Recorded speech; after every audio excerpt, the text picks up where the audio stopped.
It's Pete Thorn, Sunday Live, talking about your whammy bar and your overdrive. What's up, people? How you doing? I still intend to record that and make an intro for this show. I'm going to do it. It's just a question of when. What's happening out there? Check this thing out. For all you creators out there. Look at this little thing. Oh, wow. That is a amazing little HD camera with a gimbal. Look at that. It's kind of creepy. It's like a roving eye. Ooh. Anyways, I got this week. My friend Pierre from Guitar Channel, I think it's called, in France, had one of these at the NAM show. It was actually the coolest thing I saw there. It had nothing to do with the show, but it was something that I just had to get. So anyways, I got this now to do a little bit of video stuff. I'm going to the Sweetwater Gear Fest a little bit more than a week from now.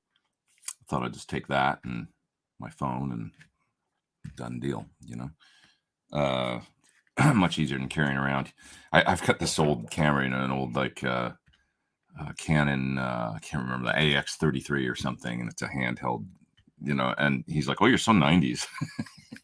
Okay, that's all I needed to hear. I got to get. I mean, my main camera in here is a great big, a nice Canon video jobby that's like, you know, the bottom end of pro. Basically, that's what I use in here as my main camera. It's really nice though, and I love it. It's got mic pre's built in and everything. Like you can plug XLRs right into it, and so it's great for doing stuff. But this is just so tiny that it's like, it's got this. Oh, this is the other thing. Check this out. This is a microphone. It's got the little windscreen on it, and you can hold the camera out and be like, you know, a narcissist filming yourself or talking to somebody, interviewing them, and you can hold this mic and talk into it and hand it over, you know, or you can clip it on. It's got a little Pel clip, so it's like a lav mic really too, and it sounds really good. So like in a noisy environment, you know, if you're holding the camera out here, you're not relying on the audio from this jobby. Or anyway, it's called the DJI Pocket 2.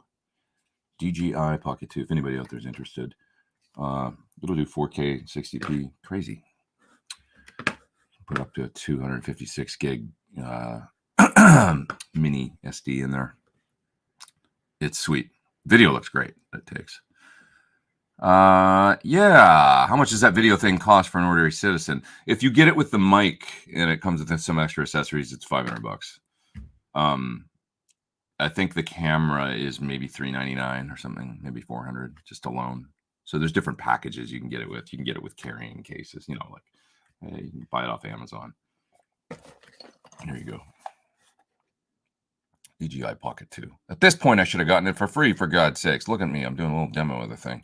No, this is what mine came with, all this stuff, the little accessories and wide angle little lens. And I'm really happy with it, actually. It's a fun little toy. So if you do get one, the manual's a little cryptic, and the online stuff's a little cryptic. I did figure it out, but there's some great videos that, as with anything these days, sort of like, you know, third-party folks that get one have done nice sort of little demos, just like I do for pedals and all that, on how to set it up and get the best, you know, video, get the best audio quality and stuff, because there's some hidden stuff in there, like you can adjust the level of the mics and the limiter and you know, all this kind of stuff with that. So if you watch that little video I did actually this week for the Ruby from UA, I played We Will Rock You. That's that camera. I didn't quite have the exposure and stuff dialed in when I did that, so it looks okay, but the audio is really good, and the audio is the internal mics on that. So you can it's just coming through my studio monitors, and you can hear what it sounded like. It sounds really nice. Much better than my phone. Yeah. Eric says $500. I'm sure it's worth it. Don't need it for that cash.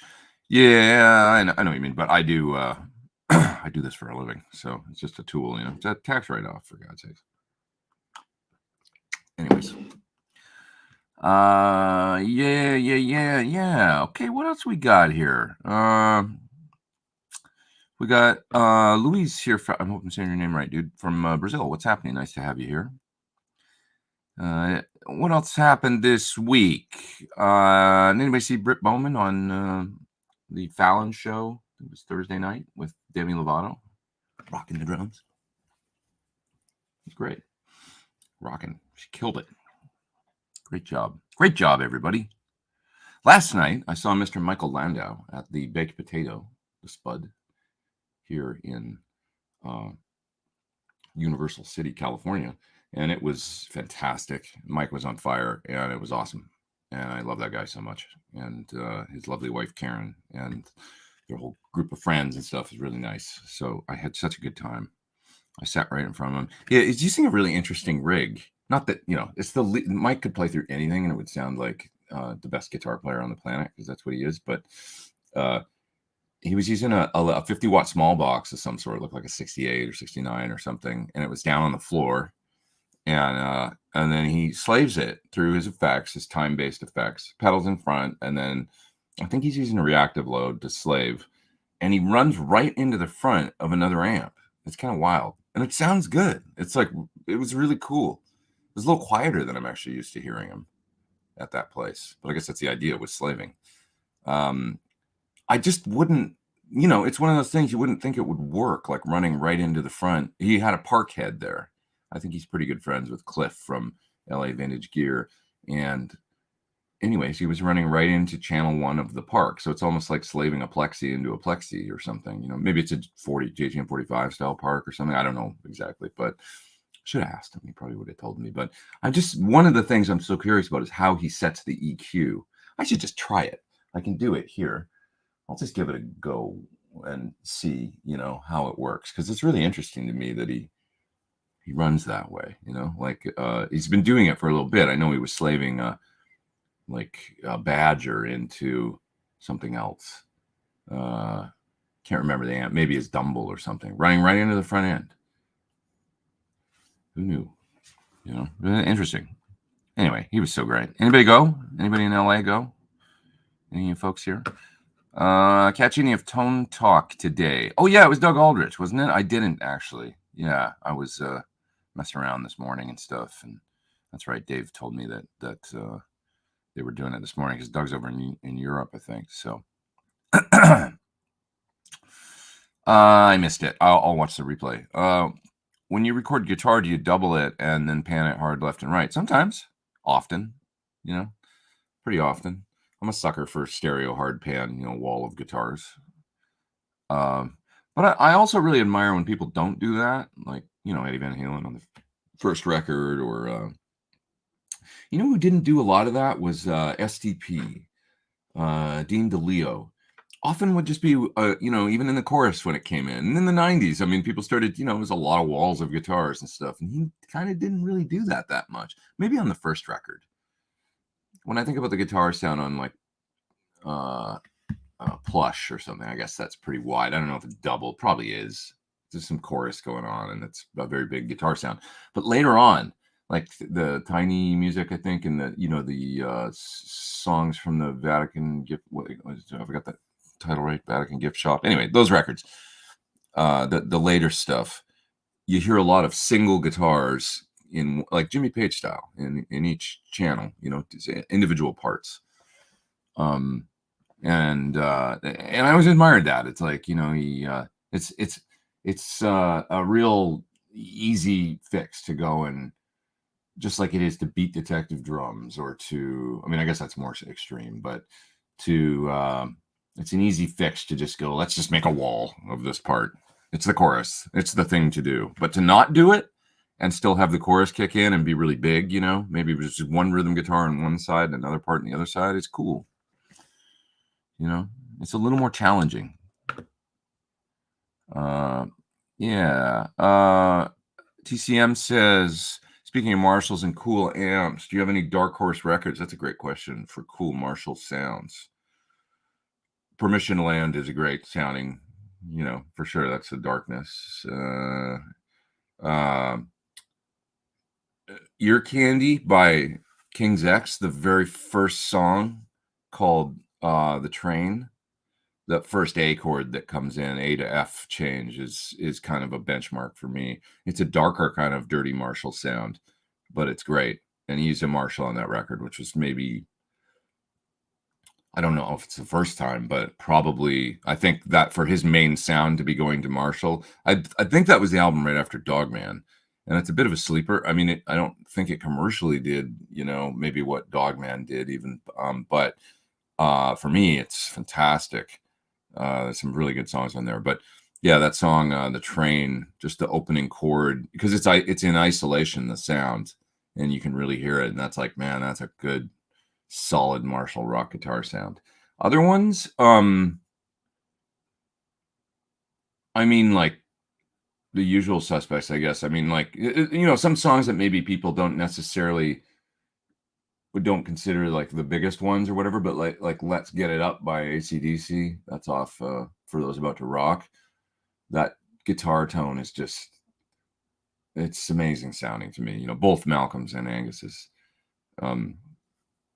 So that's a song that I can refer to and really enjoy. Maybe "High and Dry" by Def Leppard. What else? Like that kind of hard grinding sound they had was really cool. Try and think of some others. Marshall. I remember like Ronnie LaTecra from TNT. He had a really great guitar sound. I haven't listened to it in a long time, but I remember being like, that's a really cool tone. Have I got that right? TNT. Am I mixing up bands? Yeah, no. I was gonna say Y&T too.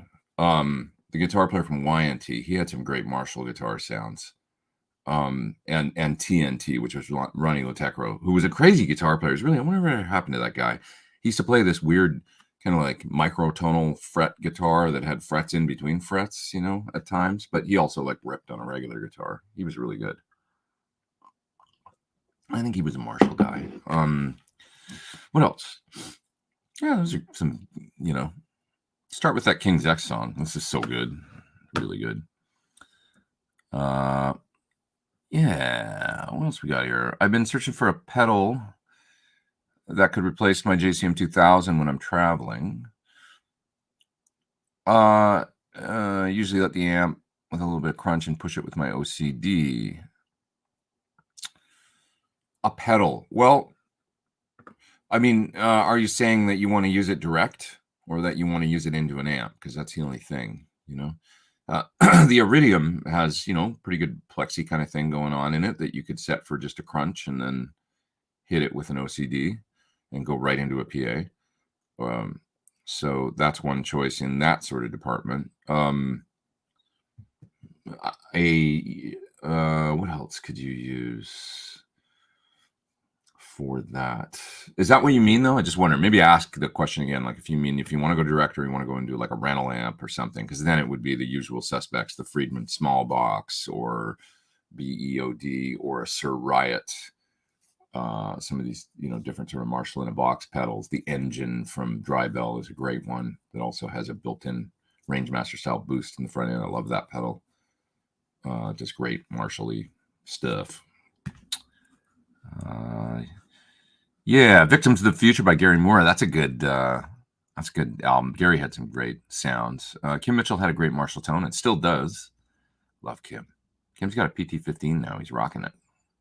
And I know he's got some, he's actually getting an SL68 to check out. So we've become friends after doing the show here and everything. And he's awesome. He has a great ear for tone, man. I mean, the guitar sounds on his newest record are killer. Everybody out there know Kim Mitchell, Canadian legend. Unbelievable. What a career. And the funny guy. God, he's great. I love him, actually. He's so cool. Turned out to be, they say, don't meet your heroes. Come on. He's a pleasure. Great guy. And great sounds. So check out his latest record, which is called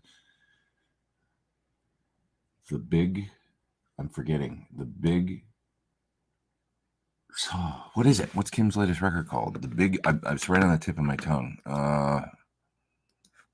Kim Mitchell. Big Fantasize, I think. The Big Fantasize. The Big Fantasize. That's Kim's latest record. And such great songs on there. and great tones and the whole 9 yards. He made it with Greg Wells, another pal of mine that's a genius. Let's see. This fella owns a 1980 JCM 220300 watt. Should I sell? It's just too big. It's already in my XFX. If you aren't using it, I guess, maybe let somebody buy it. It's a good time to sell. It seems amps are quite expensive, although maybe they've come down a little. Like, I don't know, how's the market doing out there with all the crazy stuff that's going on?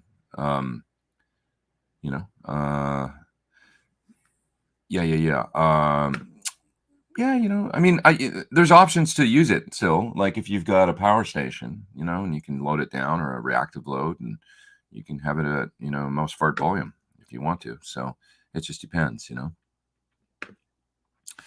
Are you interested in my first post? Is this your first post? Says D. Hentis.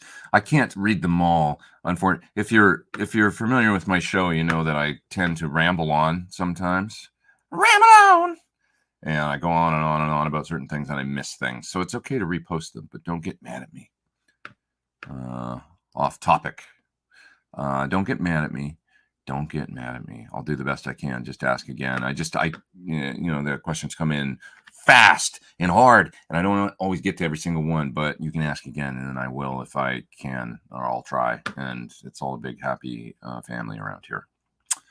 Do I have any experience auditioning band members that came in and were so bad? Yeah. I think I'd get a good laugh out of it. Happened to me last week. Awkward. Yeah, it's always awkward. What's funny is that many times if you audition people, it's really good to kind of screen people over the phone first and make sure they're even the right fit, because somebody could be a great player but totally the wrong vibe. I can remember auditioning bass players, 20 years ago for a band I was in. And, some very nice people and good players would come in. But if somebody pulled a bass out of the case and it was a 6-string and neck through and, and they wore it really high, it was like, it's not quite right for this. And so before you even started playing, you kind of knew it was the wrong thing. And that's hard because, you want to give people their fair. So, of course, we played with everybody. But, we must have auditioned 30 bass players that day. And this one guy comes in, and he looks kind of like Sid Vicious or something. And he pulls a white P bass with a black pick guard, 70s P bass out of the bag. That's like, that's the guy. Before he even plugs in. That's the right thing for this band. And he was great. He looked cool, and he just had the right attitude. And it was like, I hate to say it, but that's part of it, especially, in rock and roll. This was a kind of a show business kind of band. And so, but of course, the guy with the 6-string, that could have been the exact perfect thing for a different project. So it's always hard, that particular audition, I remember feeling like, because I'd done a lot of auditions at that point. Now here I was in a band with a record deal, and I was on the other side of it and getting to experience what it's like for those folks coming in. And you always want to give people their fair shake, like play with them, be polite, be really nice to them and stuff. Because I tell you what, when you go and you do an audition and you feel like you're dismissed when you even walk in the room, maybe because of the way you look or something, it's not a good feeling. And you tend to remember it. I've had a lot of friends that have said, yeah, I went in and they just kind of like rolled their eyes at me or whatever. And just, that's awful. So you can't treat people like that. You got to give everybody the same treatment, but yeah, it can be awkward. It can be, it's a little draining auditioning people. It's stressful. The one thing to remember when you're auditioning for a gig, I always say this to people, and I've said this in my, how to audition and get the gig sort of, video that I did on my channel a while ago, and other things, when I do clinics, I talk about it. You want to be a problem solved. Because they've got a problem. They don't have a band member. They need maybe a whole band, or maybe it's one player, but nonetheless, it's a problem. And they're anxious about it. They're trying to replace somebody, or they're trying to put a whole new thing together. Are we going to be able to find somebody we like? Like, they've got anxiety, project, whatever, a tour, a new record coming out, something. And you want to be one problem, because I have many problems at that point that need to be solved. You want to be the problem solved. And that's how you get gigs. You go in and you be a problem solved. Oh, this guy, like, look at that. Oh my God. Wow. We're so happy. Like, you be the person that lifts their mood and makes them feel like, well, that's one less thing to worry about. This guy's great. Or this lady's great, or whatever. You know what I'm saying?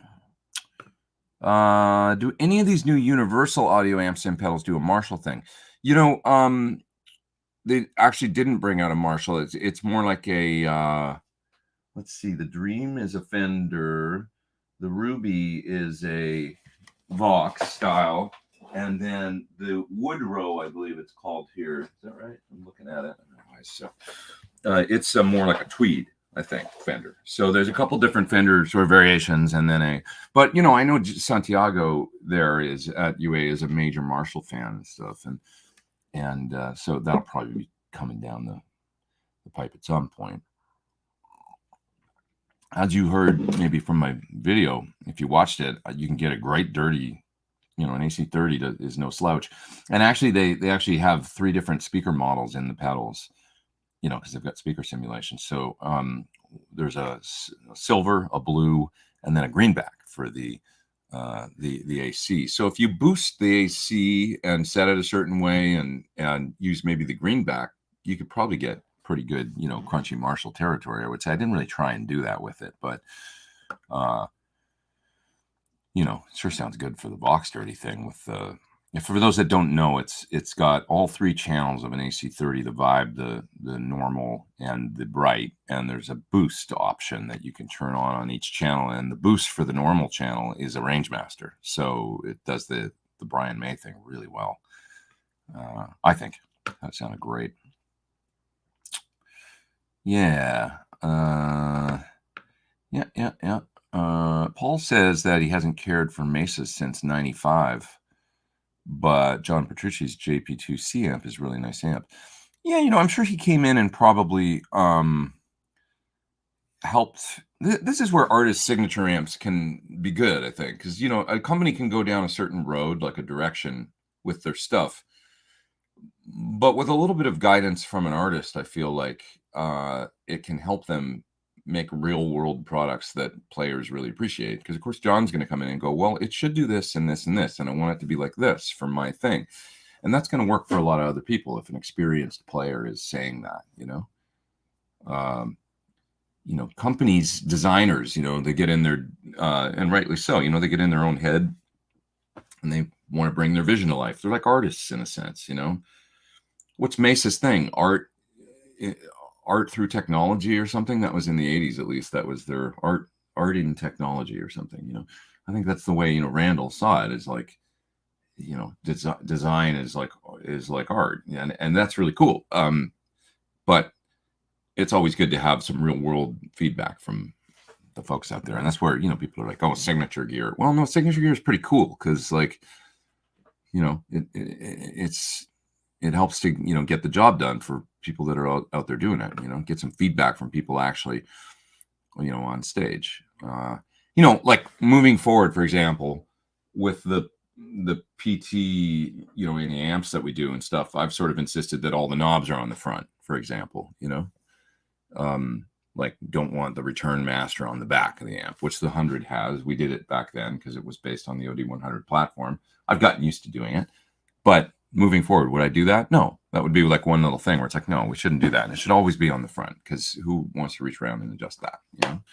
So it's just kind of difficult. So that's just one little thing, you know, little things that, as a, you know, you just learn as you go or whatever, and it's kind of cool. So I'm going to go back through the chat. There's some great questions here this week. Would you recommend the Pasadena Black or SD Custom? They're quite different. So the Pasadena Black is a 14K A2 pickup. So it's going to have that hot, you know, warm mid-range, slightly rolled off top end of a custom. An SD Custom is like a little more super distortion. So it's going to be a broader, probably brighter, a little more cutting, you know, a little bit more of a wall of frequency sound, in my opinion, than the warmer Pasadena Black, which is their version of sort of a custom with its A2 magnet. A2 to ceramic is a pretty big jump as far as the magnet tones, to me, you know, and the frequencies and stuff, because A2's got that warmer thing. Oh yeah, Steven says you'd clue us in on your new gig. So yeah, I'm going out on a little tour with my friends Five for Fighting, John Andrazik. He's a guy that I've known for many, many years. Well, one of my first auditions I did in LA in the late 90s was for Five for Fighting. And he was on his first record, and I didn't actually get the gig that time. It was 97 or 98, I think, when I auditioned for him the first time. God, think about how long ago that is, 25 years ago. But in 2001, I did get the gig, and it was kind of a big step up in my touring because they had a hit at the time, Superman, the song Superman, and it was doing really well, kind of adult rock radio. And they had a tour with Goo Goo Dolls and then another one with Sheryl Crow after that. And I jumped on that and did it for about a year, and it was really fun. And John's a really nice person to work for. He runs his thing like a tight ship. It's like a business. There's no kind of there's no chaos going on. It's just very streamlined and a really nice organization. So he's got a great band put together for it, and we're gonna go out and do a bunch of dates from July through August. So I'll probably post them. Excuse me. I'll probably post them soon, but it's kind of Midwest and like East Coast. So I'm really looking forward to it.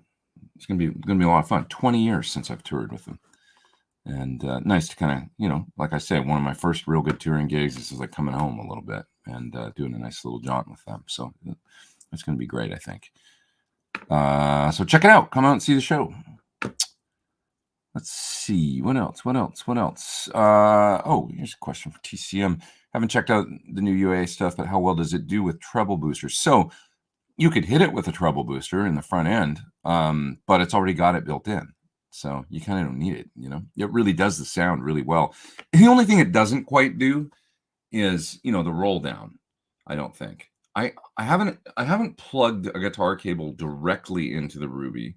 I've gone into my pedal board, out of my pedal board into the Ruby, and then direct. So there's buffer in front. So I don't know, but I don't think, I think everything's in the digital realm inside the Ruby, so it shouldn't matter anyway. Like, in other words, a range master, why I'm saying that is a range master responds to your guitar volume like a fuzz face does. The germanium, range masters and whatnot, the circuit of a range master style boost will clean up like a fuzz face. When you roll down, you'll get all that glassy stuff. And that was part of the Brian May sound. And so it doesn't quite do that, but it does respond to volume changes, just not exactly the same. And the tone when the guitar is up high and everything is right. It sounds really good, like a proper, like an AC30 should and stuff. So anyway, long story short, with the Ruby, you probably don't need the treble booster. It's in there, Yeah. Zachary says expect a JTM 45 and a super lead or bass on the next release of UAFX. Yeah, it would be nice if they did both those sounds. That'd be cool. If you could get kind of like a 3 setting, kind of like they did 3 channels in the Ruby. If you could get a 3 setting like JTM 45, super lead, super bass, or even, JTM 45, super lead, JCM 800, maybe. That would be a real cool pedal, I think, from UA. Yeah. I think so. What else we got here? Let's see. What are your fave of the 3 UA pedals? Well, to be honest, I haven't plugged the other ones in yet. I just did the Ruby. That's all I had time for. It was a rather busy kind of week this week and all kinds of stuff going on.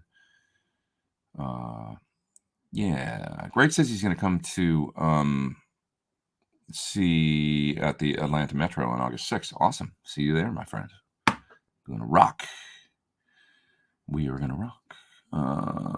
Let's see. Have I heard of the studio guitarist Dan Warren? I haven't actually. Or Dan Warner, excuse me. I haven't.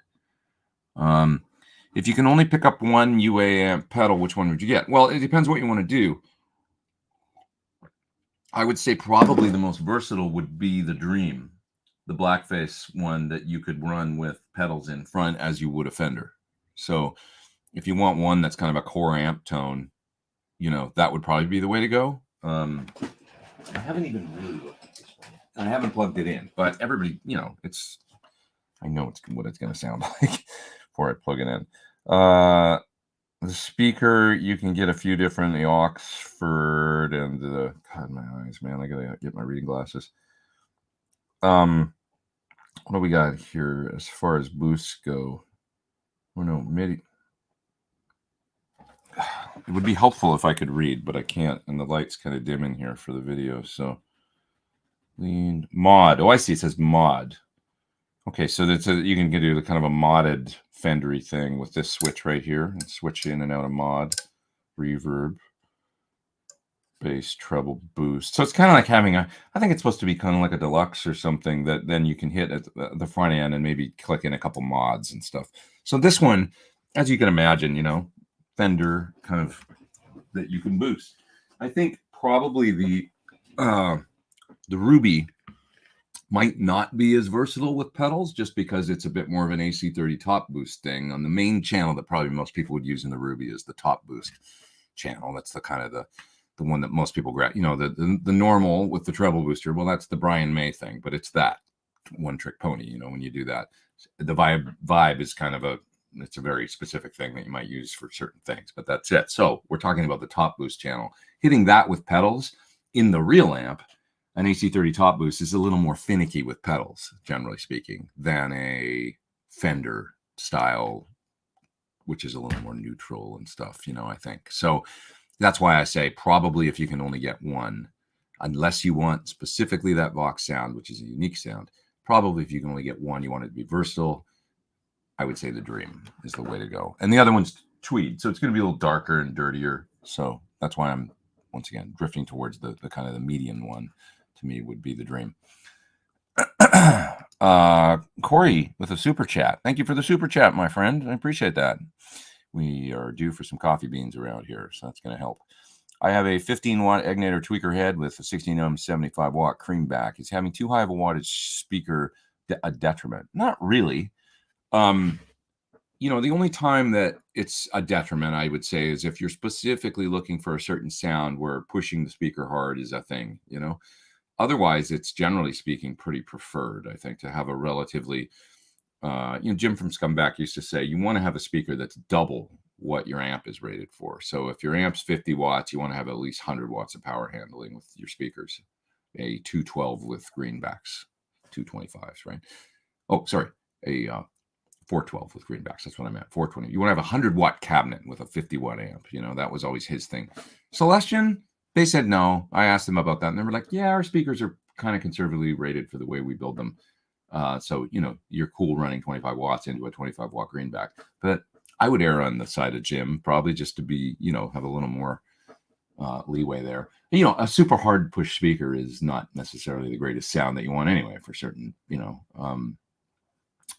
stressing it and all that. So I think that you got a 15-watt Egnator tweaker with a 75-watt creamback. It's more about the sound of the speaker to me than the like a creamback 75 is a great speaker in a 112.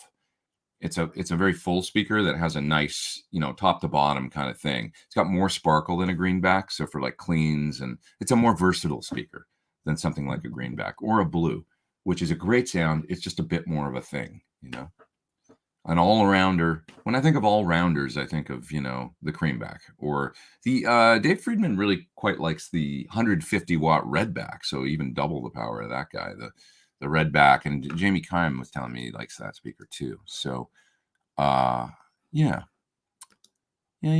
How was the Chris Cornell tribute show with Yogi? You had some mixed feelings about playing songs again. Yogi didn't do it, actually. Yogi, he's not actually in the U.S. right now. He's over in Croatia. He splits his time. He's over there for much of the time these days. I did it with Toshi Yanagi, actually, who is the guitar player on the Kimmel Show. Great guitar player. It was really fun. It was the same night as that McCartney played SoFi here, so I don't know if that affected the attendance. It wasn't like real busy, but it was okay. It was good, and everybody there said that was great. So I believe we're actually going to do it again in the fall, and probably somewhere else like the Whiskey. I think so. Might do it again. I did have mixed feelings about it, but screw it, man. It was fun to play the songs. It was fun to play some of them again and to see, wow, how's that riff go? Oh, there it is. And your hand just goes there, just comes back. Yeah, it's a little melancholy, but it is really fun to play the music, and people like to hear it seems, and stuff. So it's just about that for me, about having fun with friends and, celebrating music. So I just got my SL68 after about a year. I love it. I know you love yours, but I'm curious what your thoughts on the post-phase inverter master volume are. I find it incredibly usable. Yeah, it is. The way John does it, you know, there's a couple different things he's experimenting with, and even recently, but the amp you've got is probably the way it's been since it came out, which is a very, very expensive pot. The pot that's on the back for the post-phase master, and he will only use that pot because he thinks it makes a difference in, you know, keeping the tone as pure as possible. I always found that master very, very good down to, you know, I don't really use it for the bedroom stuff, but because I have other ways to, you know, with the power station, I'd rather push the amp a bit. But if you're just turning the amp down to like a club volume, it's great. Like I've played clubs with the SL68 on, you know, the 90 volt setting, and I bring that master down to like 7, just down a little bit, and it is perfect with a drummer right there. It's not like plexi blowing your head off, you know. Yeah, that's just too loud for the club sort of vibe. It just tames it to the right degree. So it works really nicely. Yeah, the SL68's, I mean, it's a, you know, sort of look no further. It really does that thing and does it well in a new amp, I think. Will the UAD pedals, do you go in the high Z or line input? You can definitely go in the line input. You could go in the high Z, but it's probably better to go in the line input. I did when I made that video, actually. Just plug into my patch bay. I've got a 48-point patch bay here, just a TRS style cheap patch bay, you know, that works fine, balanced patch bay, and I can run into the line inputs on my UA right off of stuff on my desk. So I just patch the patch cable in. So yeah, I use the line input. Yeah. Wow. Excuse me. How was Michael Landau at the baked potato? Well, he was just a genius. And when are you going to Hawaii? You saw that little Instagram post from Cliff. That was hilarious. Mike got a hold of Cliff's credit card. And anyways, he was amazing, man. I mean, he was so good. He's so good. Like, he's so good on the guitar. It's just like, it's almost depressing in some ways, but it's also very invigorating at the same time, because he's, you know, the thing about Mike is nobody can communicate as well as him through, you know, and you get the sense when you're hearing him play that you're hearing his mind, and it's a bit of a crazy place. And I love it. You know, it's just like really special. And the way he can twist a line, like, you know how he plays, and he plays a song that maybe you've heard for a long time, but he'll never play it. You know, you got the head or the main melody or whatever, or main riff, and then he'll go off and go into solo exploration. But the main riffs, I love when he does things where, you know, whatever the head is or that riff, and he twists it. He'll play it 8 times in a row, but it's like somebody talking to you in 8 different languages every time. You know, he'll switch the tone up, he'll pick by the bridge, he'll change the phrasing a little of the riff, you know, and the way he repeats it and does that is so cool to me. It's one of the simpler things, I guess. It's not the crazy soloing stuff that he's doing, but it's more about how he'll play a line and say it in different ways, you know.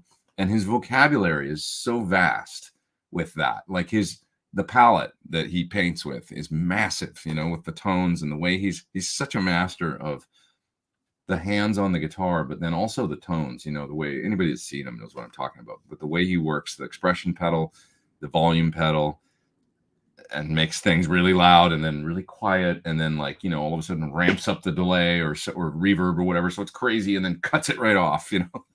Like all this crazy stuff that he does, all in the interest of delivering a you know, saying something that can be 3 notes, you know. And oh man, it's so cool. It's so cool. So you know, it's almost like Eddie Van Halen used to do when he'd punctuate licks with the phaser or the flanger, but it's more extreme with the way that Mike does it, you know. Red Rover there with a super chat. What's up, man? Just saw the UA convoy ending. How are you setting the amp tone controls for the UA pedals?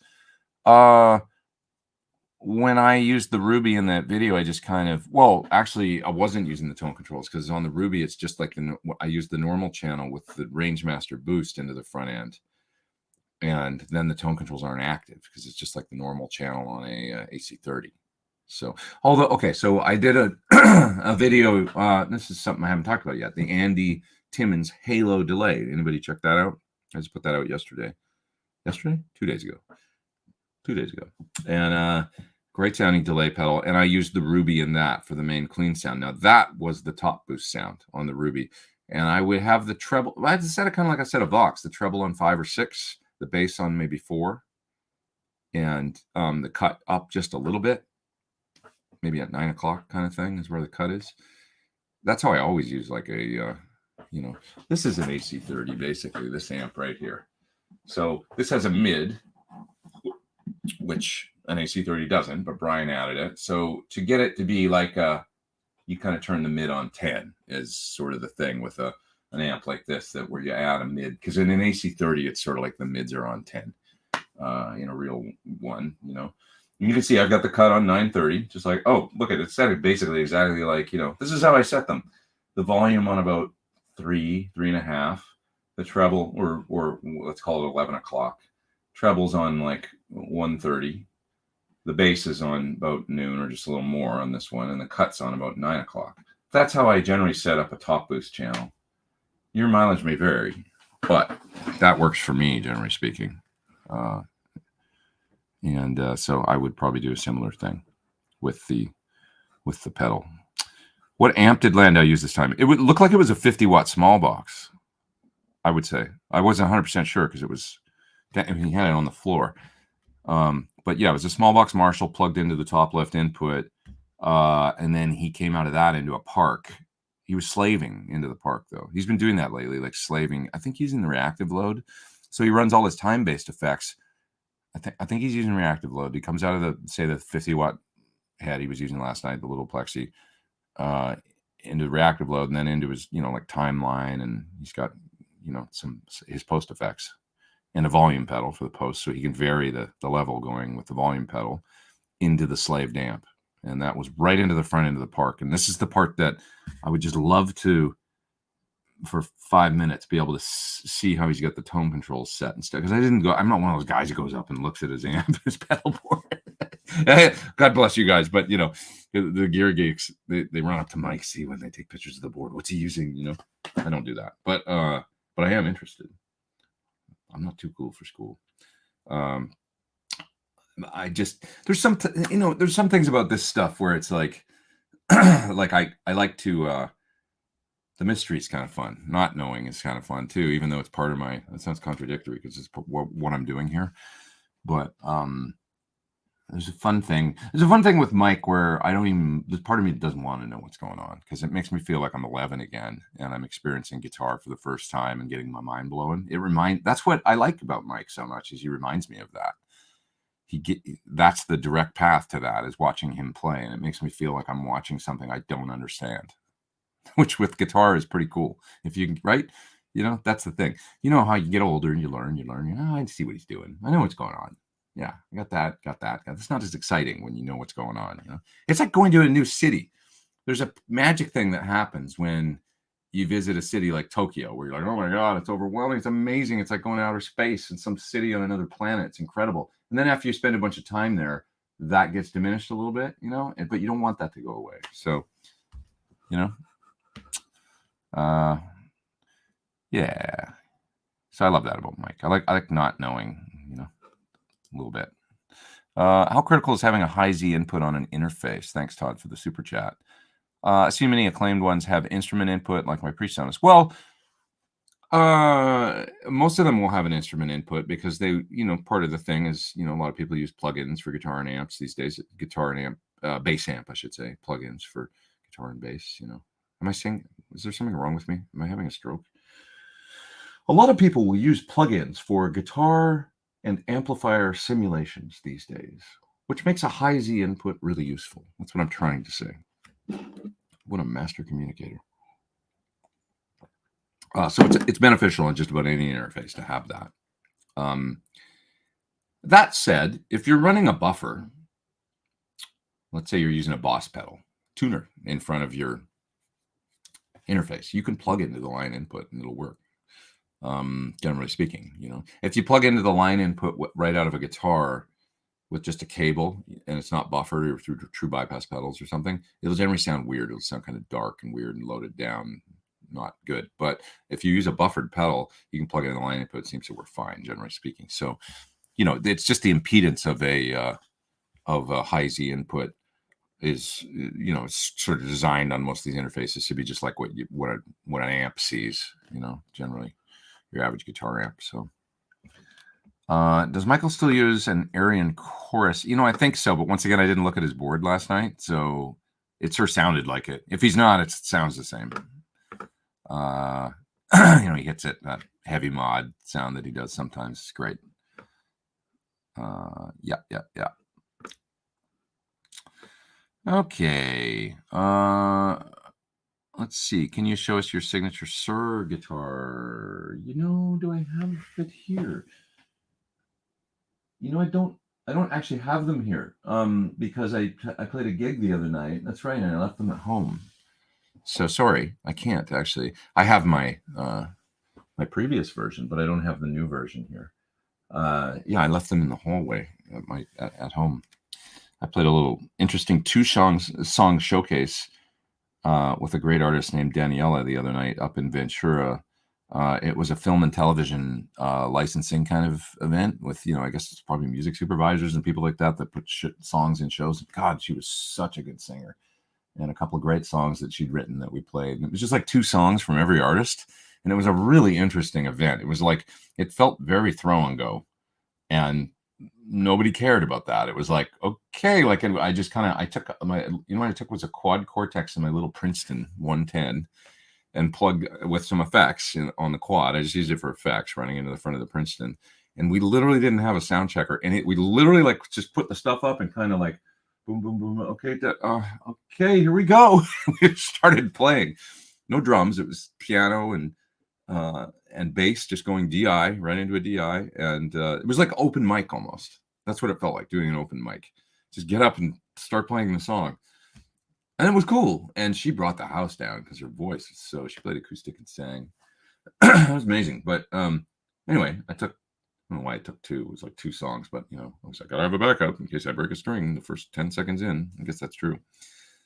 And so I had both the guitars there, and then I took them home, and I didn't bring them here today. Sorry. Next week. Oh, that's funny. Bent Tom says the Halo delay by Andy Timmons equals Memory Men. It's true. Two Memory Men. Memory Mans. It's even a little more. You can get a Memory Man sound out of it for sure, but it'll do straight up, you know, very nice digital, expensive sounding delays very well as well. So it's really versatile.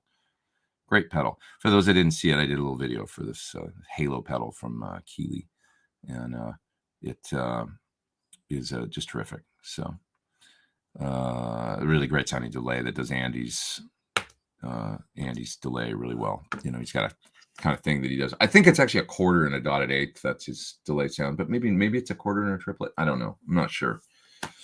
But it's, you know, offset kind of delay times, and it kind of cascades into a beautiful kind of delay meets reverb sort of sound.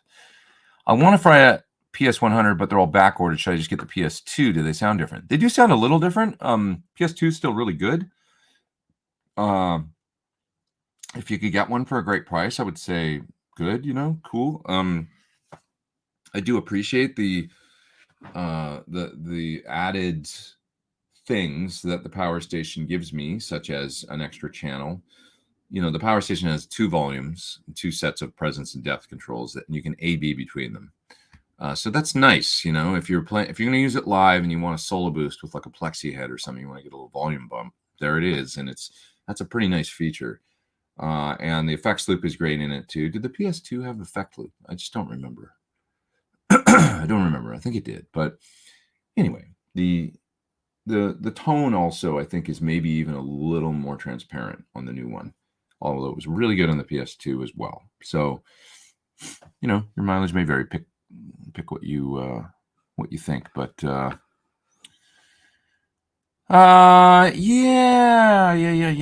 man.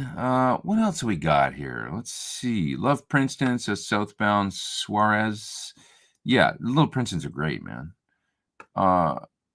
It's a nice little amp. Little 110 Princeton is great. It was great the other night for the, you know, just had it turned up to like 3, with a little mic on it.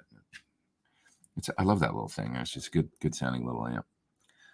It's just one of those basic 68 Princeton, you know, the new one, the 68 silver face Princeton. That's basically like a regular Princeton, you know, but it doesn't have a bright cap, so it works really good with pedals. How many guitars do I have? I don't know, to be honest. I'm not really sure. I haven't gone through and counted in recent times, so I should probably do that and just see. Yeah. What else we got here? Let's see. Looking through the chat, see what you guys are talking about. I'm backing up a little bit. Don't forget the likes on this vid, guys. Yeah, hit the like. Everybody hit the like right now. Go. Boom. Thank you. Appreciate that. Helps spread the video far and wide across the worldwide interwebs. D. Nanta says he's selling 267 Vibroluxes. That's cool. Nice amps. You should be able to get some good dough for those, I would think. Have you tried any third? That's totally on topic, by the way. It's just part of the broader topic of guitar that we discuss here. Have you tried any third power amps? Yeah, I remember some of them, like not for a long time, but they had one that was like a Vox and a Marshall in one, like a Vox channel and a Marshall channel. That sounded really good. I mean, I like them. I haven't played one in a long time, but what else do they have? I think there might be a Fender Marshall one. Can't remember the name of them though. He had kind of a plexi one with a hybrid master. I seem to remember he called it, that had a nice, must have been like a post-phase master of some sort. Yeah. Did the UA pedals have an effect loop? I think so. Let me see here. In and out. You know, I'm not 100% sure. I think maybe, but I'm not 100% sure. I haven't gotten deep enough in to know yet, man. I gotta get deeper into it. There's two sets of ins and outs, and you might be able to configure them or something so that one's a loop. But I'm not 100% sure about that. So I'm sorry, I have to get back to you on that. Let's see. Braxall says that he took direct XLR out of the power station, put it into the quad cortex, and all it did was feed back. All I want to do is capture the direct and add a cab later. You plugged something in wrong. Maybe the ground lift on the back of your power station as well. Look at that. When I use my reactive load with the quad, I need to run a isolation transformer on the send from the quad going to the front of the amplifier. So that's one thing. You know, I've never used, I don't think, the power station with the quad to do a capture. I've only used the reactive load. So you just have to be aware sometimes that you might need to isolate, lift the ground basically.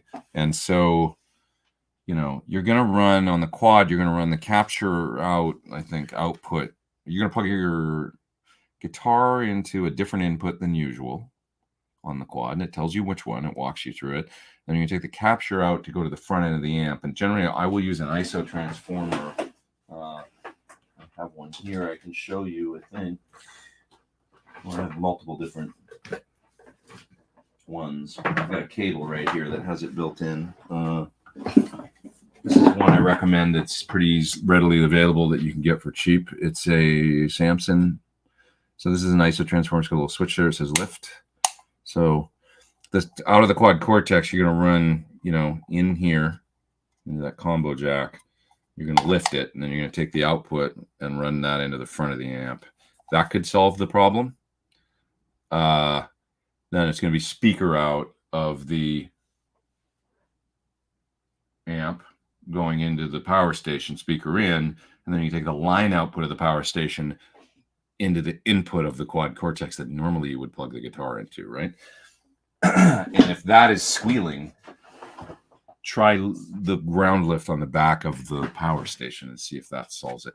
Maybe, you know, if not, there's lifts in the quad too. So you just got to experiment a little bit to try and get it. But just make sure you're following the diagram right on the quad as far as how to patch everything in, and it'll work. It will work. Okay.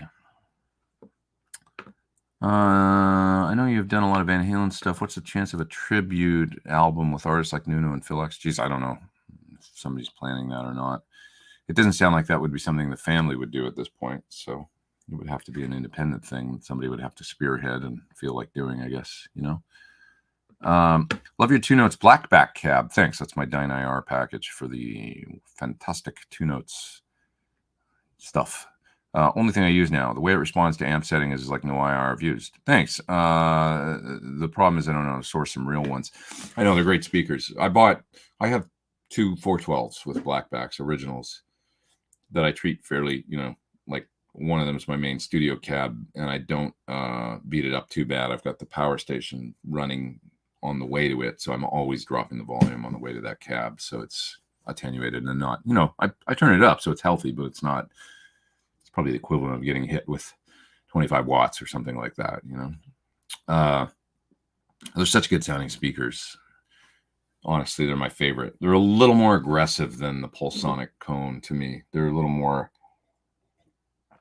rock sounding, a little less smooth. Maybe that could just be the age of certain speakers too, but they just got a little more cut in a good way, I think, but not as much as something like a, you know, V30. They still have that warm greenback thing. So good old blackbacks. Nice speakers. Kind of like the T-top versus the PAF or something, you know. A lot of people are like, I love T-tops. T-tops are great. Everybody spends $5,000 on PAFs, you know, but the T-top is like $500 and they sound really good. You know, as long as you get a good one, just like the old speakers. Your mileage may vary. Okay. All right. Zooming down to the bottom of the chat here. Did I miss any super chats? I did. John, what's up, man? Best all-around delay. I run the Volante and love it, but is there anything else that captures digital delay? Well, a timeline is still on my board, and a timeline kind of does a lot, you know. I might not do the Volante thing. The Volante is basically, isn't the Volante like a Benson sort of sound? I think it's not the Space Echo, right? I think the Volante is the Benson thing. Volante is one I've never tried, to be honest. So I don't have one. So, but I've used other Benson style, and I think that's what it's supposed to do, is the Echo Rec sort of thing. Anyways, a timeline is really great for capturing, you know, or a DD500 or, you know, these types of delays. It's tough to go wrong because you can do tape, analog, digital, you know, and do a lot with. If you want a small pedal format one, that Halo that I did the video of the other day, that's pretty great, man. I mean, I was trying to think, do you guys know of another, am I missing something? But I can't think of another pedal that's this size that does what this does presets wise. You know, you can, there's 4 banks. You can store 2 presets per bank. So that's 8 presets, I guess. I think I've got that right. It's not MIDI, but you can store presets in there and have your favorite sounds, you know, and bang between any 2 right on these 2 switches, and then bank up if you want to. And you can do basically tape, analog, and, you know, straight up digital, and sort of morph in between with really nice sounding mod and everything, all in one pedal. That's full stereo in, full stereo out. I can't think of another pedal that's this small that does all that. So it might be in a class of its own for a smaller delay, you know. How many guitars have you had all together, and what do you regret selling most? Geez, I don't know how many over the years, but what do I regret selling? The 54 Les Paul Gold Top that I had in the 90s. I bought it for $2,000. Yep. A real 54 Les Paul Gold Top. Had a headstock repair, but it was well done. It was a nice repair. Top was refinned at some point in the 70s. Rest was all original finish, but the top was refinned beautifully, so it looked stock, and it had already started, you know, checking and greening around the edge. It was done right with lacquer. Whoever did it did a nice job. Original P90s, original wraparound tailpiece. I sold it. I'm gonna cry right now on the interweb. And I sold it for not a hell of a lot more than I paid for it. Only had it for a couple of years. Made 1 record with it. And I'll always regret selling that guitar. It was so stupid of me to sell it. But I didn't know. I was young, and guitars were cheaper then, you know. It was such a good deal when I think about what I got it for. I mean, you could still buy probably a straight one, you know, in really good condition for well under $10,000 in the 90s. It'd probably be like 6 or 8 or something, a 54, you know. this was 2 because of the finish and the headstock, you know. So it was a player for sure, but it was a great player. It was a great guitar, and it was all you needed out of one of those guitars. It was so cool. The other one, most biggest regret, is a 1959 Gibson J50 acoustic. So like a natural finish J45, you know, still had the straight bridge. It was a 59 Gibson. I sold it.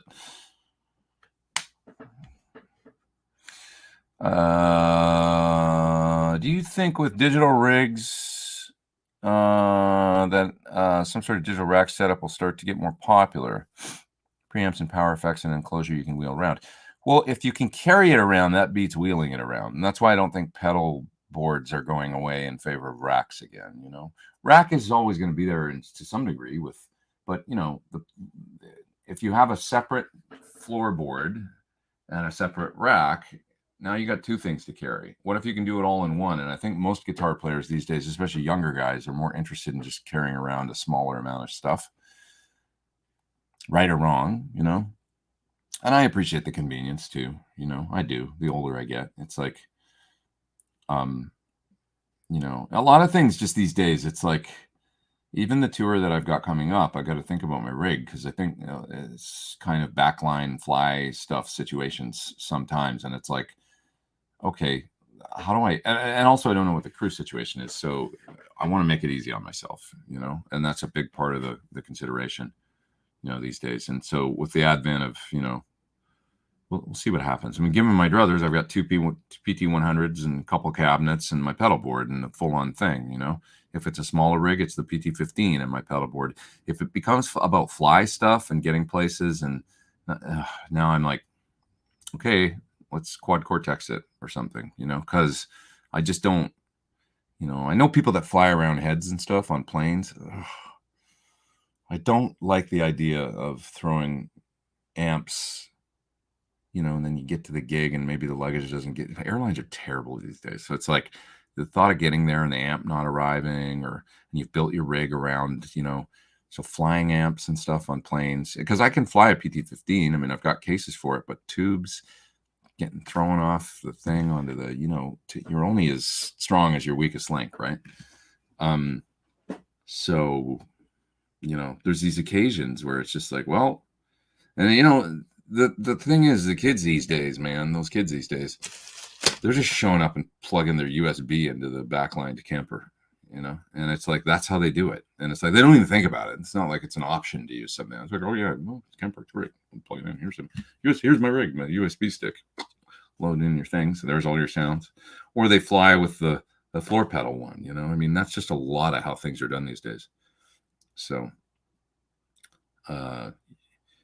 you know, it's the way people are doing things. So it's like sometimes, you know, when the gig calls for it. So anyways, I'm not afraid to use whatever the gig calls for. I just don't see, having said all this, your question was about racks coming back and stuff. Like, you know, once again, you got to fly that rack, you know, on a plane. I used to carry a rack. I had a 2 or 4 space or 2. I think it was a 4 space it was a rack bag with a shoulder strap. It was heavy. I mean, I remember carrying it, but yeah, I could put it on a plane. It was small enough.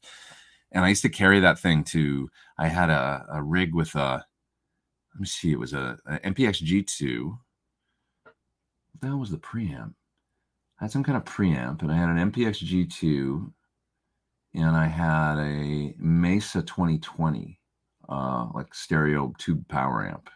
For a while, like for one tour, I used that for like a run, you know, little 21 aside tube power amp. It's like, you know, I don't know. I guess that was the thing back then. You couldn't get the sounds, you know, out of pods and things back then. You can get now out of these digital boxes. So, anyway. Yeah. Somebody says, are Washburn guitars still a thing? Jonathan, you know, I don't know. I'm not sure if that company's still around. It's a good question. What else have we got here? Let's see. Pete needs a PT5 5-watt lunchbox. I would love that, actually. A little like, you know, Marshall, they built that the 1 series a little while ago, you know, GTM 1 and all that, the DSL 1, JCM 1, little 1-watt heads. So that little power amp sounds great in those. And if you're going to use in-ears anyway, it's like if you could make one of those with that little 1 watt power amp and have a maybe a 2 notes output on it or something, or like my amp has. So yeah, we could do that. Like, should try and make a PT2 channel or something that's just 1 watt with that. Just look at that. It was like an AT7 or something that they used for the power amp, and it was pretty loud. It sounded good. It's like 1 watt. It's amazing how loud 1 watt is. But anyways, all this said, you guys saw that gig I did with Mitch a while ago, right? The Van Halen, set that we did in Florida, and it, that was all quad cortex with a matrix going into 412s. It sounded pretty damn good, I think. So it can be done these days. There's many different ways to do this stuff. Okay. What else? You guys are talking about things you regret selling. Regret selling my vintage modern for $600.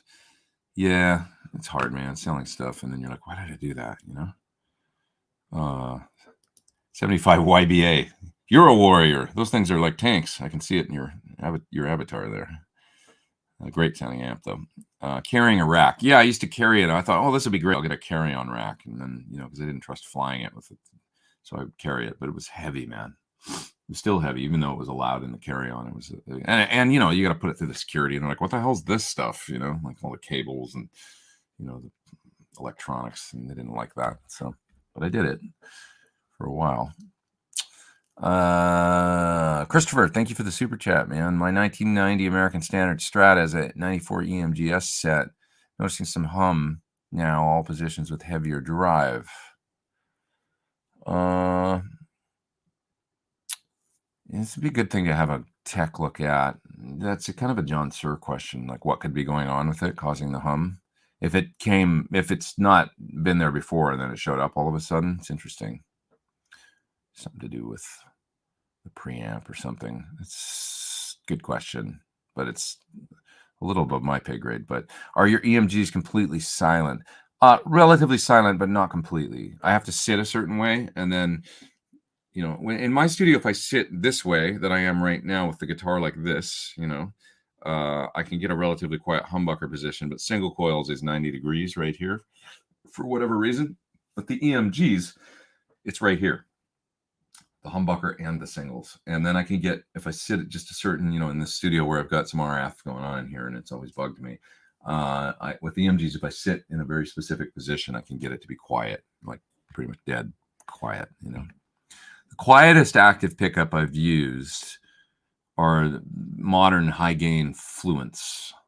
Sound very, very quiet in here. And my bass with it's some sort of German pickup. My Warwick bass with its active pickups is dead silent no matter how I sit. Even if I run distortion or something, it's silent. So whatever's going on with the electronics in that thing, silent.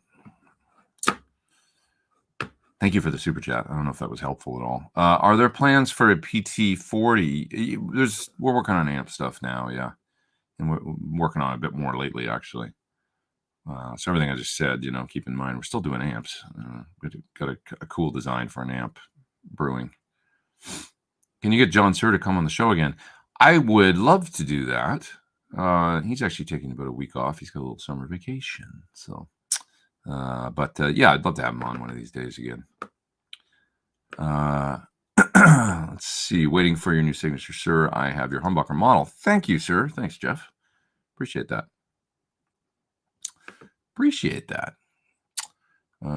It's coming. A lot of dealers ordered, so it's just going to take a while. Somebody was saying that it could, they were hearing it could be up to a year and this kind of thing. People were like, oh, well, that sucks. But it's like, sir, the whole thing about it is it's just a quality problem of they can only build so many guitars.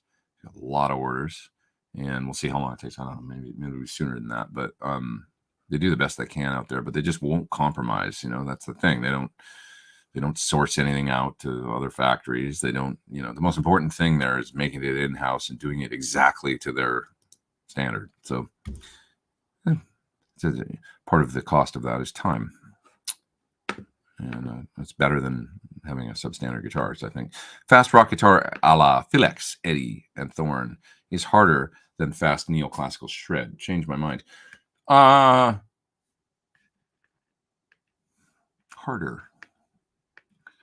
I don't know. When I see somebody like Tony McAlpine play, I mean, he's got an unbelievable amount of dexterity and ability to play that I don't have.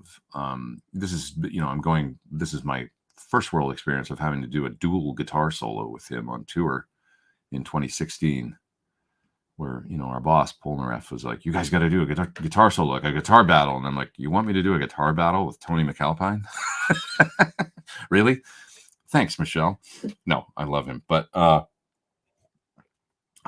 I did exactly what you're talking about. He did the neoclassical thing with a lot of sweep picking and stuff, and it was unbelievable. I used to wave my hands at him like he was on fire, like, calm down.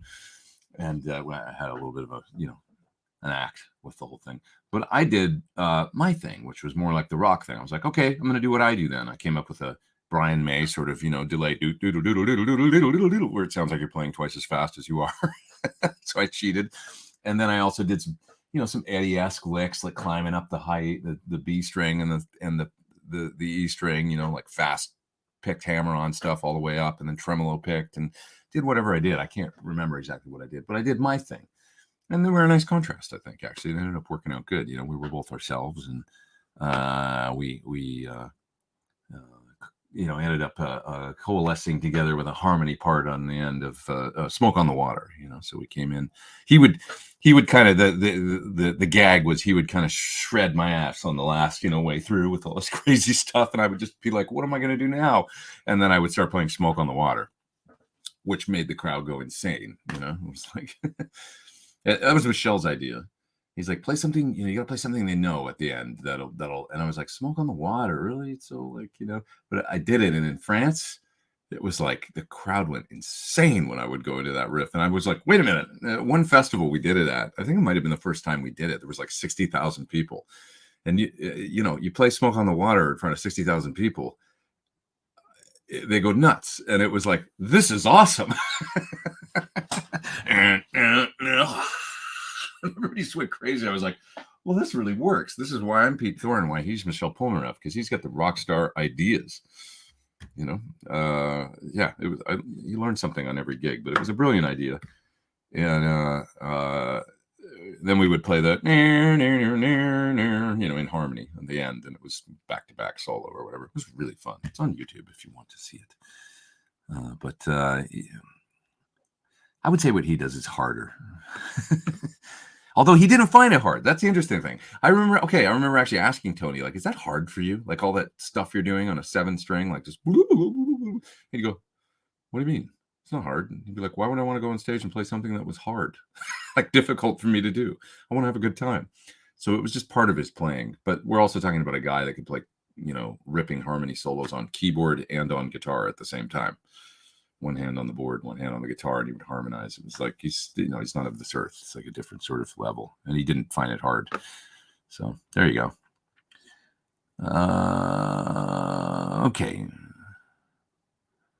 One well-played note is better than 1,100 mile per hour notes. Yeah, sure. I would agree with that. I mean, but unless the fast note thing is, that's the magic of Eddie Van Halen or whatever. When he did a fast run, it really had impact, and he'd wind it up in a great way,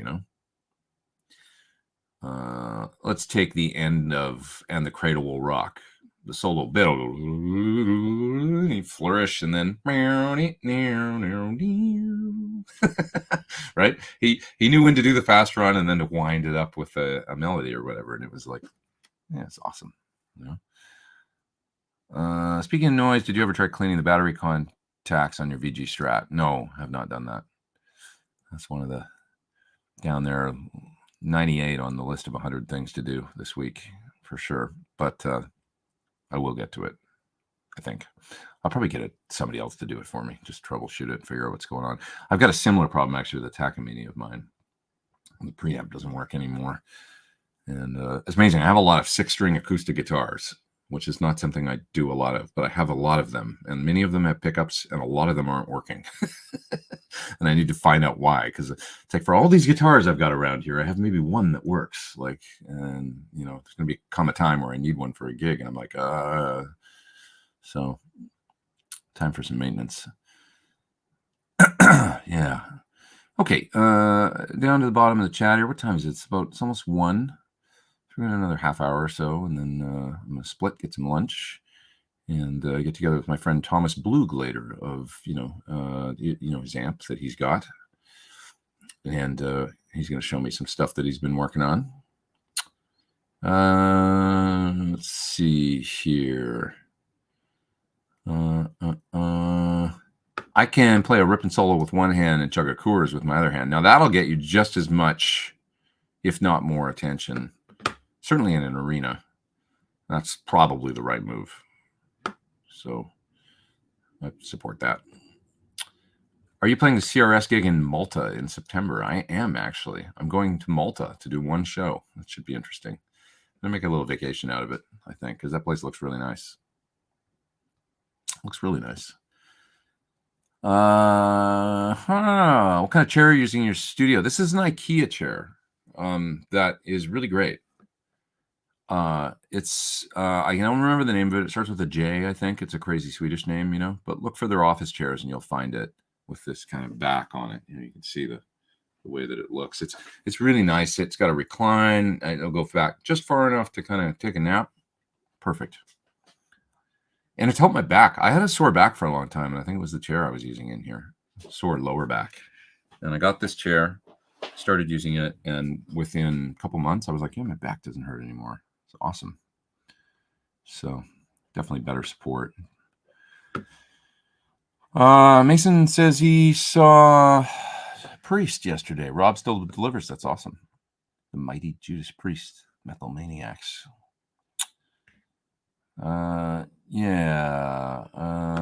Manny's talking about buffers. He says the general rule: 2 buffers if you go through the front, in, and out, and 3 buffers if you use the amp's effects loop, in, out, amp, return. You're saying use a buffer on the front end of your pedal board and then also on the output of your pedal board. I think that's probably generally pretty good advice, depending on whether or not, the only thing is, your mileage may vary if you've got a fuzz that you want to plug into first before the buffers at the front. The other advice can hold true, but not necessary with my amp, for example. If you've got a proper effects loop, not all effects loops are designed equal. So if you go to PT100 or PT15, PT100 loop is solid state and buffered and really great. And the PT15 loop is tube, actually, and buffered and really great. So John puts a lot of time and thought into loops and noise and buffering and levels and stuff. So if you got it, long story short, proper amp, you don't really need a buffer. If the loop is done right. If it's just a simple insert passive kind of thing, then yeah, you're probably going to need a buffer. So it depends on what amps you're using. Not all are created equal. Let's see here. What else we got here? Any Ovation. I don't have any Ovation guitars, actually. I've used them occasionally over the years. Of course, Melissa Etheridge was a big endorser. So you saw them on the road often with her, but I have the same problems with my acoustic electrics. I feel better knowing you have the same issues. Yeah, I don't know why they screw up. Like, I guess the Takamini's got a pull-out preamp system that and it's the same thing with maybe it is the contacts, maybe they just get corroded or something. And the contacts for the battery or the connectors when you plug into the guitar, the whole Takamine preamp comes out, plugs back in, and it's sketchy. So I'm going to get it looked at. I spoke to a nice fellow from Takamine actually at the NAMM show, and he said he would get it handled for me. He says he thinks he knows what the issue is. So, Rhett. Somebody says Rhett is here. Is he here? What's going on, Rhett? We hung at the NAMM show last week. We had fun. We had a good time. Where is he? Rhett said hello. Thank you there, D. Nentis. D. Nentis. We had a nice hang. I'm going to see him pretty soon. I'm going after next weekend to this Gear Fest at Sweetwater, and we're gonna have a Gear Fest. I don't know exactly what that means, but we're gonna do it.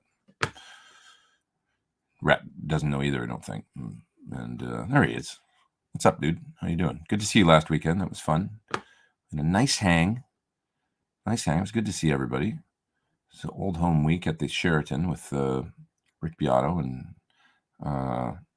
nice folks, Paul Davids and Adam Neely and Rhett and all these kinds of people. Tim Pierce, my old friend Tim. It was great.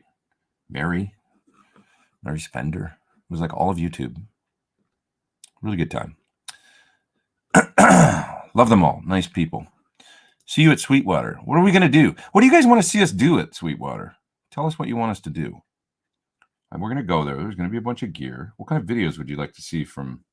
Because Rhett and I are going to do some stuff together, and Tim, and we're there. We're going to hang out. We're going to do some stuff. What would you guys like? This is a good opportunity to tell us. Music Therapy Laz says I missed his super chat. Missed seeing you at NAMM. Was great meeting you. Thanks, man. Thanks for the super chat. And yeah, I was there Friday, Saturday, kind of all day and roving around. So I'm sorry I didn't see you. There's a few people I didn't see that said they were there, but it was a really nice time. I had a really good time. Felt good. Got my NAMM Jones satisfied. I like NAMM because I like gear and geeking out and all that shit. So some people don't, but I like it. So,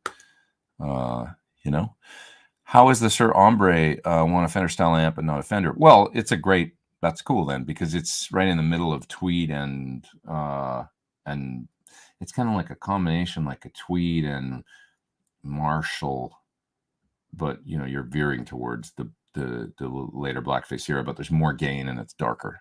So it's a proto Marshall, really, almost circuit, So I think the first two ZZ Top albums, and that's the sound. That is really the sound, So let's see. Sweetwater gig, Smoke on the Water. Improv over Rick's jazz music. You don't want to hear me do that. Crank tweeze, crank brown faces, crank plexies. That's kind of fun. I like that idea. I like the idea of amps in the zone with Rhett and I. What do you say, Rhett? You want to do that? That sounds good. Or Tim and Rhett and myself, we get together and we turn some amps up and go, now that sounds good, and just get it and try like a whole bunch of different ones. We could do that. That'd be fun, a fun organic sort of video. Just plug into stuff and turn it up until it's in the zone. Amps in the zone with 10 different amps or something, all on the fly with 3 different players. Why not? Full review of the new Pete Thorn SIG model and also Thornbucker pickup comparisons. I will do that, but not at there. They're actually not a SIR dealer. So they're going to want us to do stuff that they have there, I'm sure, which is fine. Plenty of amps there from all kinds of companies, we could jam through and just try things, What's the best delay in front of an amp? I don't think there's any best, but in front of an amp, you're going to want to have a mix control that is relatively, that comes on gradually. That's what I find. If the mix comes on strong, then it's hard to set it in front of an amp because an amp compresses the delay and it blows up more. So I generally have pretty good results with Echoplex style pedals in front of amps.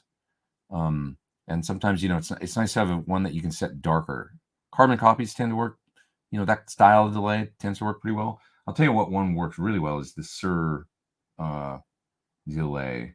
What the heck's it called? The Discovery, because the mix is designed to, it's got a very smooth mix control that comes on slow, and you can darken the delay. And a darker delay with a gradual mix is nice in front of amps because it doesn't completely overtake the guitar sound, in my opinion.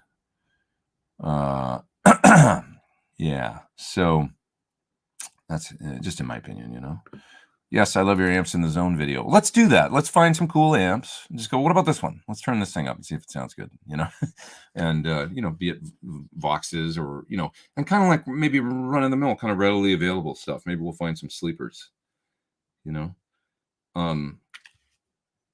I got this cool little DJI cam I'm going to bring, and the mics are pretty good in it, I'm finding. So I find if I set the sensitivity low, it'll work in front of loud things. So I might be able to get pretty good in the room representation audio with this. I don't know. What are you bringing, dude, for a camera to this thing? I'm going to bring this little guy, with its gimbal, because it's great and I love it and it's portable and easy. And other than that, I think I might try and get one of those Shure mics for my iPhone. They've got a crazy new mic, I think. Do you know about that? That's like one of the clip-on, you know. And I'm gonna roll that way with that, and that's gonna be it for me. I think I want to have it in one bag over my shoulder, whatever I'm taking to this dealio for a couple days. I bet you'll be more sophisticated than me. Oh, look at you! See, you're bringing your A7s because you're fancy. Yeah, I don't think I'm gonna do that because I don't know. Just gonna keep it simple with the cameras. That's why I got this little guy because it looks amazing, man. Especially like outside, and I'm wondering if it's gonna be outside like the Gear Fest has before. With the gimbal and everything, it's just so smooth, and you know you can do 4K 60 with it. It's like everything I could possibly want. I think so. I'm gonna go that way, but you know, I could bring this thing, I guess, this monstrosity. Take a picture of it and I'll show you because I can't. I've got my Canon, which is what do they call this thing? An XA50, I do believe. That's my main, you know, right now I got a 414 style Lewitt mic up there on the top. That's what I use for my videos to do, you know, but that thing's a whole thing. It's so big. And, I think I'm going to bring that. I'm going to go this way. I'm too old for that. I don't have an assistant. You've got an assistant. Wait a second. You've got an assistant. That's what it is, Rhett. We're going to have some fun. We're going to have some good times. Need to hear you two play some Dr. Z. That'd be cool. Dr. Z's. I don't know that much about Dr. Z's. I've only played a few in my life. Always sound pretty good. But you know much about Dr. Z's, Rhett? Have you played many? There's a Maz 38 or whatever around here somewhere that it's like the two knobs, you know, a volume and a tone. That's it. Yeah. What else? Let's see here. Let's see. How much louder should I play if I'm doing shows loaded? Well, it depends how good you play and how used you are to playing loaded. You know. I don't know if you should play louder or not. It's possible you should play quieter if you're playing loaded. Depending. Let's see. Check out the Supro Keeley Custom as a pedal platform when you're at Sweetwater. That's interesting. What's the Supro Keeley Custom? Is that a Supro amplifier that he made, that Supro made for pedals? It's designed by, is it like a pedal amp? I haven't heard of that one, to be honest. I got to check that out. Is Sweetwater going to stream it live? I don't know that, actually. That's a good question. Yeah, I want a Z-Rec real bad. Yeah, I kind of want a Z-Rec too. That's an interesting amplifier. You know, Rhett, did you ever see the video I did for the train wreck that I had here that was a Liverpool? This nice fellow loaned me, and I used it in amps in the zone. That amp was magical. And I don't think the Z-Rec is necessarily the same, but I do want to, you know, experiment more with that amp circuit and see if it could be, you know, something that's a little more easily recreated than, you know, $50,000 vintage train wreck. You know, it was a really incredible sounding amplifier. So I wonder if the Z-Rec is close, similar, different, but also great. So that would be a fun one to try. Yeah. Do some Gibson quality control at Sweetwater. Should keep you busy. Is that coming from a guy that's ordered from Sweetwater and got a whack Gibson? We still love Gibson. They try. I don't know, Ryan, if Sweetwater is going to do any streaming or not, though. I'm not 100% sure about that, if that's going to happen. Yeah. Good question. We'll see when we get there. My experience with these kinds of things are that they're a little, you know, fly on, like, what's the expression? It's a little like flying by the seat of our pants. You get there and you kind of like, you know, one thing I want to do is actually make a video with Shure, because I've been using the Shure Accent wireless and I'm a huge fan of it. It's the best wireless on earth, I think. But also, you know, there are other wireless systems, the GLX or ULX, what are they called? DLX, GLXD. I can't remember the names, but anyways, well, I'll find out the names when I'm there. And even the little pedal one that people seem to like, really great wirelesses that seem to work really, really well with no dropouts, great tone anywhere on earth. So I had great results using over in the UK on tour, the Axion system this past January and February, and plan on using that as well this, next month to go out in the Midwest and up and down, Five for Fighting up and down the East Coast and stuff. So I want to make a video at Sweetwater with the Shure representative that's there, because I want to talk a little bit about, I feel like there's a lot of different systems from them. And it could maybe even be like, if I go to the Sweetwater website and look for a Shure wireless, it can be a little confusing knowing what to pick. When do I get this one? I'm going to do this kind of tour. Which one should I order? Which one do I need to look into? Is the pedal one enough if I'm on a major tour? Is the, and this kind of thing to help simplify it. So I feel like there's not a lot of info out there necessarily. Like, they're great systems, but I want to streamline the choices with a good Sweetwater. That's something I feel like would be a nice video. Which one do I get? It's niche and it's geeky, but you guys out there, if you're going on a tour, if you're going to go, you need to know which one to get, right? And I'm a huge fan of the Shure stuff, because there's nothing like getting a wireless and it doesn't work right, which I've had happen with numerous systems, as of late. And I just always come back to Shure because they're never ever screw up. They very rarely had a dropout on any of these great Shure digital wireless, the modern ones. But it's just a matter of knowing which. Do you need the one that's $499, or do you need the one that's $1,000, or do you want the one that's $3,800, the Axion, or will the $300 pedal one get you by? It's interesting. So, yeah. So, yeah. Let's see. Help Sweetwater set up their demo tones to be better while you're there. That's the kind of thing that, if you like what I do, or you like what Rhett does, or different players, it's kind of a personal thing. Like, we all hear guitar differently. So it's funny because a lot of people say, oh, you make everything sound good or whatever. And I appreciate that as a compliment, but it's like, I don't really do anything different. I just mic a cabinet with speakers I like in the other room, or I've got IRs set up, which is the same speakers these days, mostly because it's my cabinet that I made the Dyne IRs of, I mic it a certain way with mics, and I hear it a certain way, and I just go there. That's what I like. And then if other people like that, that's great. But somebody at Sweetwater dialing it in might like something different, and they might hear something different. Oh, well, this is the mic to use, and this is how I set it, and this is the sound now. Doesn't that sound great? Other people might think it sounds really good. But it's really all about the player, who is many times these days also the engineer, and the way you dial it in, and hearing things the way you hear them. And it's just a personal choice tonally, I think, because there's not a hell of a lot to getting a guitar sound.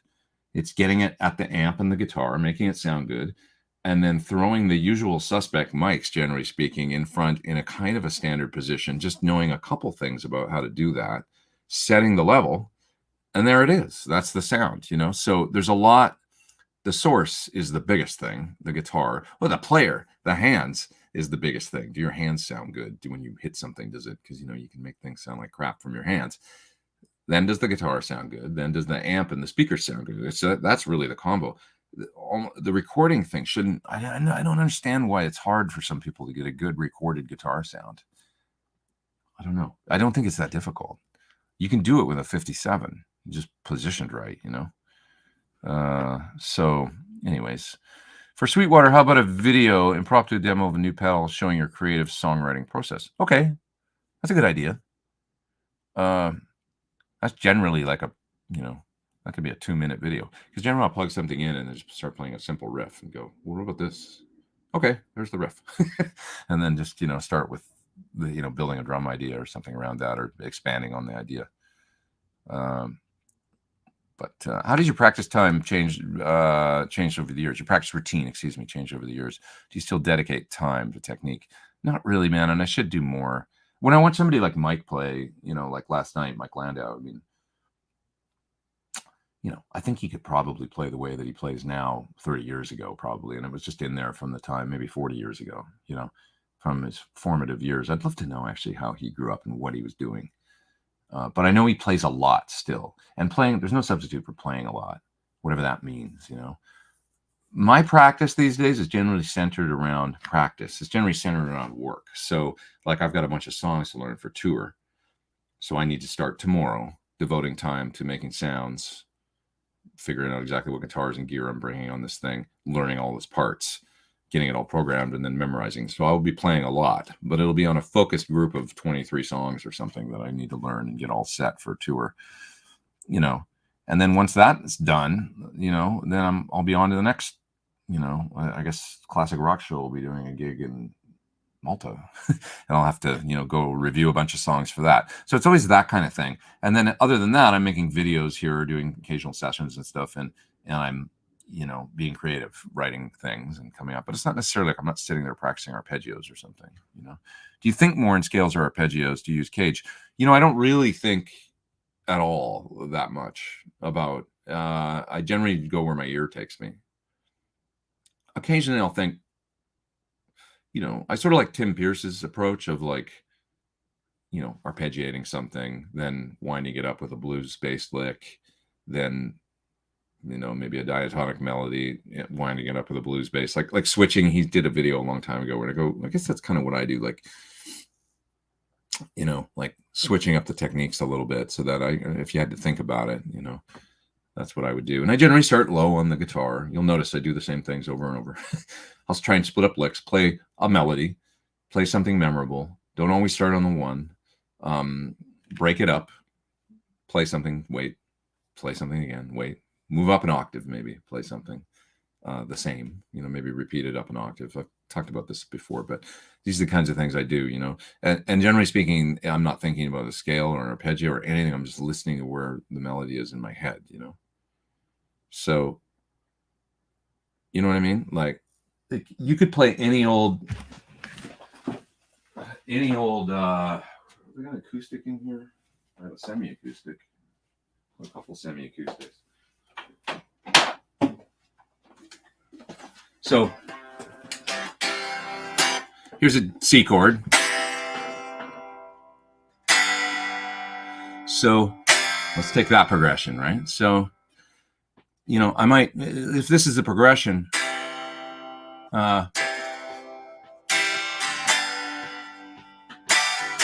got to play on top of it. You could think, okay, arpeggio, or you could just listen to what your head tells you. And the thing that comes in my head is, down, down, down, down, la, da, down, go, down, down, down. That's the first thing that came to my head. Down, down, down, down, down, down, down, down, down. And then up an octave. Down, down, down, down. You know, shitty singing, but that's how I think, you know. And then I'll find those notes on the guitar. That's the first thing that came into my head right now. And then, you know, the next part, wherever it goes, you do the same thing, you know. So think melodically, like go where your head tells you, you know. I didn't even find it on the guitar, but that's what my head was saying. And then I hear the melody after hearing the chords and the progression, and then I try and find the notes, you know. And that's generally how I approach it. Not thinking about whether that's an arpeggio or a scale or anything, you know.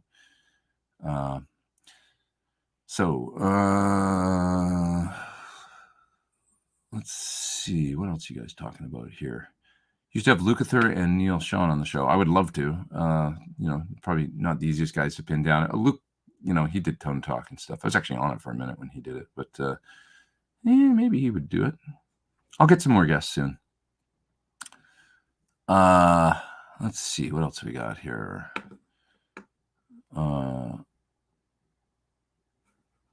This is interesting. It's tough for some people because they stubbornly insist that their cheap phone mic pointed at the floor sounds just as good as any mic cab. They are insane. This is talking about sound in videos.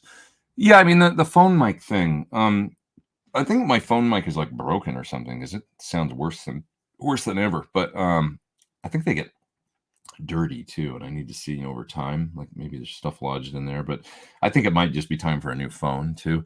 But I think Shure has this new phone mic that is a, you know, clip-on kind of, you know, high def kind of awesome condenser microphone or something that you can get for the phone. So I'm going to look at that when I go to Sweetwater, and maybe I can make a video of that or something and show the difference. How about that for a bit? There's an idea. Let's show the difference between the iPhone mic and the Shure thing, you know, make a little demo for them. Shure's been really good to me. you know, it wasn't a giveaway thing, but they've lent me this Axion wireless to use for touring. And I feel like I owe them some nice. So when I go to Sweetwater, I'm gonna do some nice things for sure. I think because I really like the products, I believe in them, and I really stand behind it. You know, so great explanation. Thank you. I appreciate that. That's exactly how I do it. Sounds like a '70s song. Very Top Gun. Yeah, I mean, you know, I'm sure Steve heard that melody in his head when he, you know, down, down, down, down, down, down, down, down, sing-songy, you know. So, if you're thinking when you're playing, does this have an inverse impact on how effortless it sounds? It's not like you're thinking; you're just singing while you're playing. It's like it's coming to you, you know. Where should it go? Here's where it should go, and it just happens, you know. And the more you get into making melodies, if you want to get into this kind of thing, like thinking more like that, my suggestion is learn Beatles songs. Because the melodies, you know? So I'll give you an example. Think about how melodic they are, you know, and how great. How's it? I'm looking through you. So the next chord is A. Where did you go? I can't remember. I'm looking through you. Oh, I don't remember the chords. What are the chords? You're not the same. What's the next chord? The same old way. I can't remember the next chord to the song, but anyway, the melody's so great. I'm looking through you. Go listen to I'm looking through you because I just can't remember how it goes exactly. But my point being, you know, you don't sound different. I've learned the game.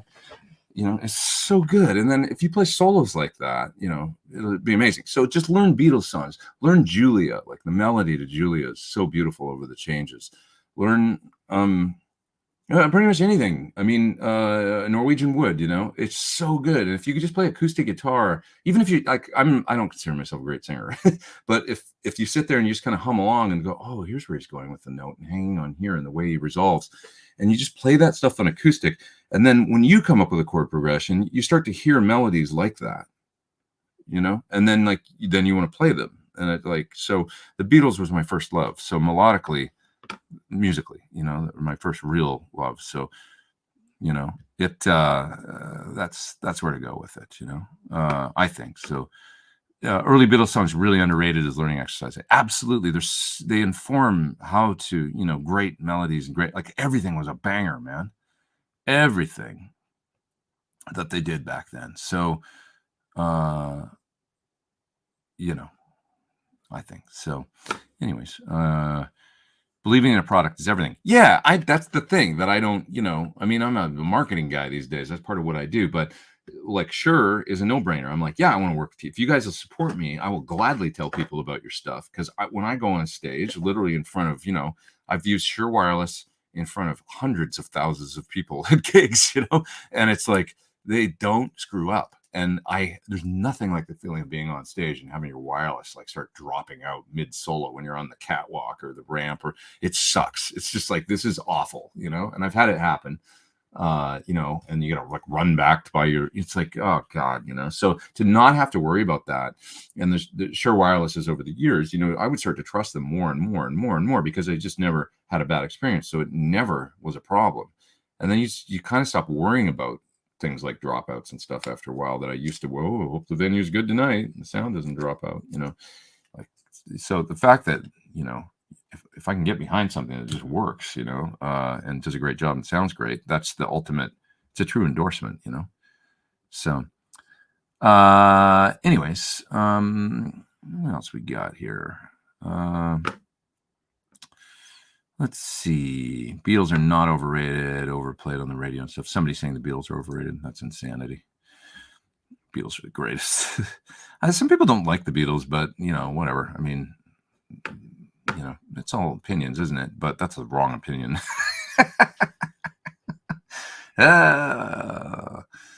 Okay. Beatles are overrated, said Joe Marshall. Joe, I'm going to put you in timeout. No, I'm not. Beatles are not overrated. The Beatles, how could you say the Beatles were overrated?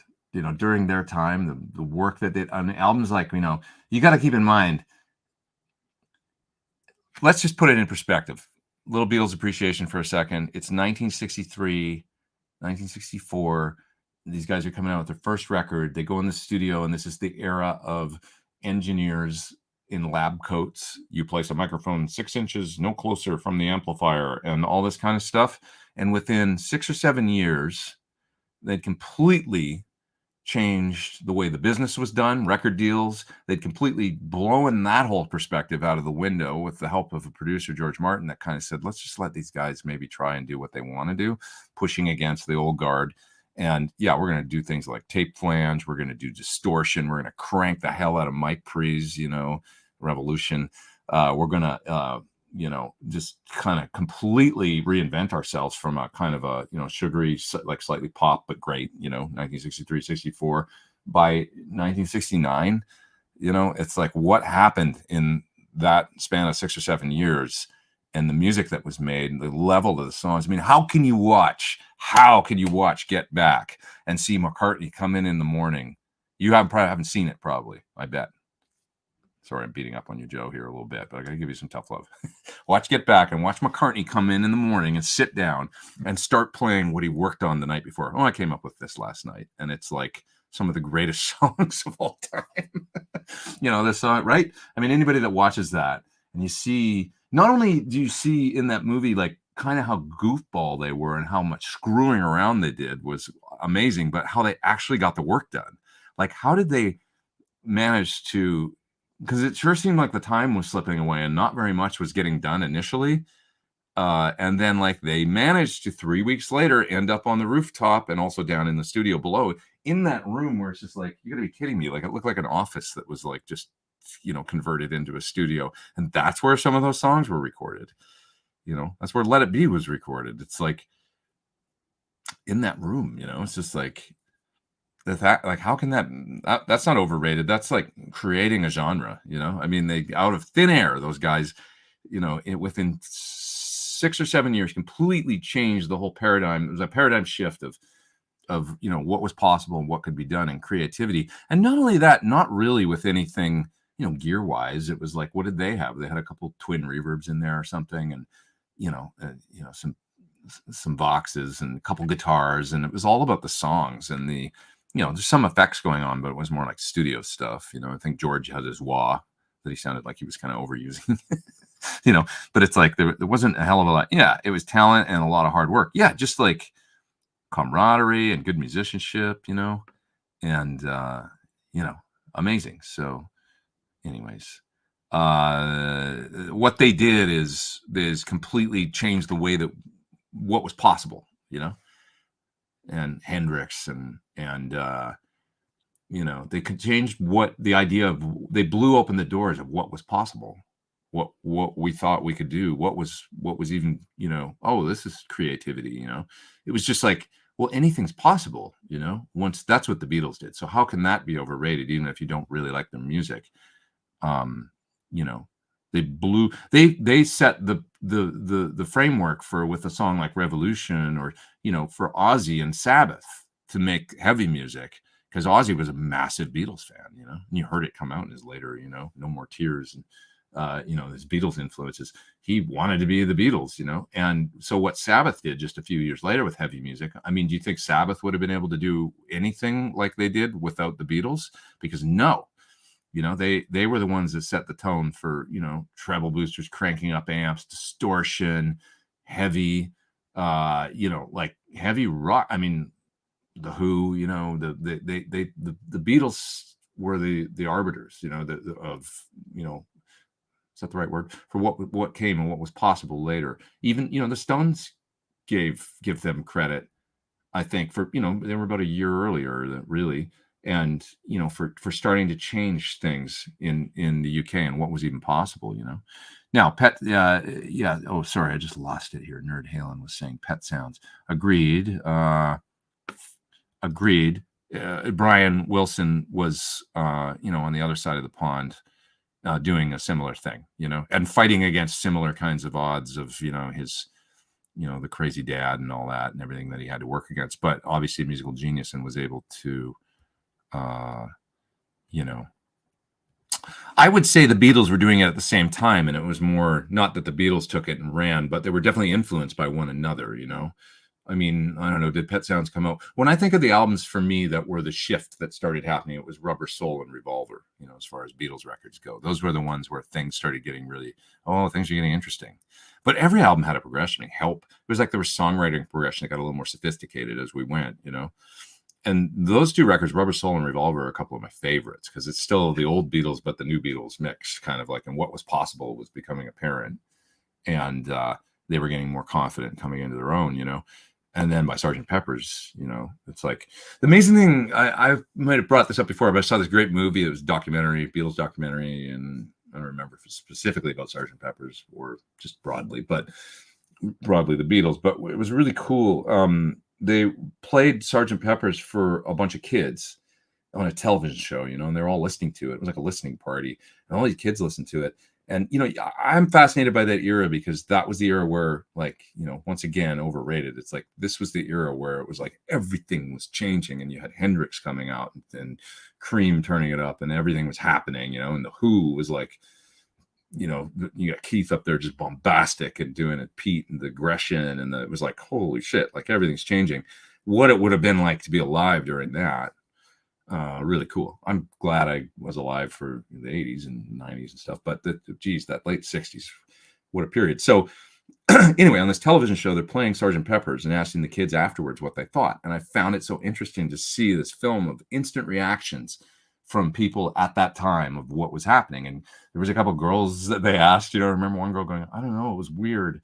I don't think I like it, you know, a couple of girls. And then this one kid, he was like this curly haired kid, this boy, and he just looked like he had his mind blown. He goes, I thought it was amazing. And I was like, that was so awesome. Like his, you know, now we watch these reaction videos on, you know, so-and-so reacts to, you know, on YouTube the first time they hear something, you know. Well, it was one of those, but it was in 1967 with Sgt. Pepper's. It was so cool. And this kid just got his mind blowing, you know, and like what's possible had completely shifted. So neat.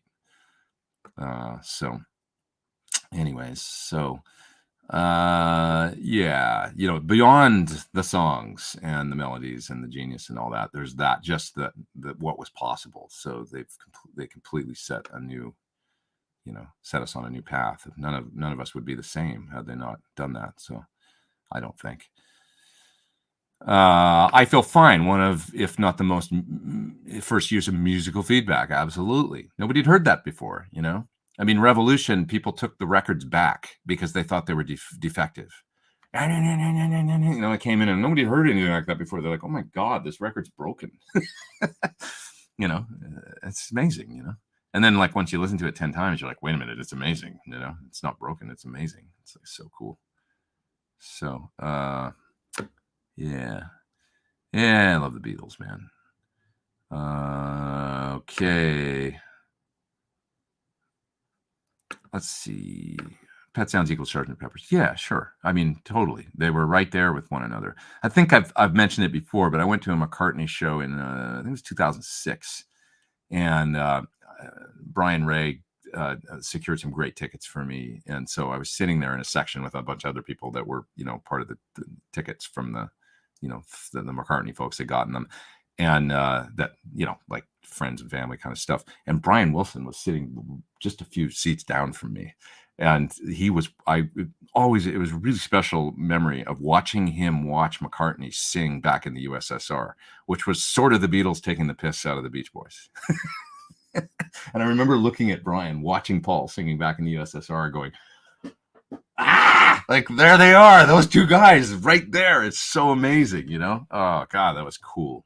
You know, 2006, because I was a big Beach Boys fan too. And when I started listening to music, the fellow that got me into record collecting, showed me my first chords on the guitar was this kid named Bob, and he was a huge Beach Boys fan, and he had a massive Beach Boys record collection, and got me into music. I was a few years younger than him, and I started buying Beatles albums because I thought, well, I can't copy them. I didn't care. I was more into the idea of, like, you know, record collecting. I didn't know that much about music. I was like, well, maybe I'll buy Beatles records if he's, it was about going to the record shop and finding cool rarities and stuff.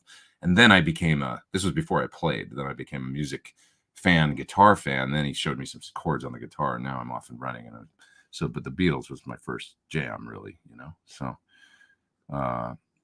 yeah.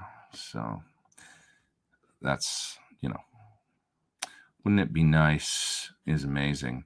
Yeah, God Only Knows, probably maybe one of the most, top 5 beautiful songs ever written. Wouldn't it be nice is amazing. God Only Knows is just like, it's such a beautiful song. I love that song so much. Greetings, Pete. Doug, the Halo post. Thank you. Thanks, Plexico. Appreciate that. Oh, you took vocal lessons from Brian Wilson's granddaughter. That's cool. That's awesome. What else we got here? What else? Let's see. You guys are talking about Kokomo. Hey, they had a big hit with Kokomo. Come on now.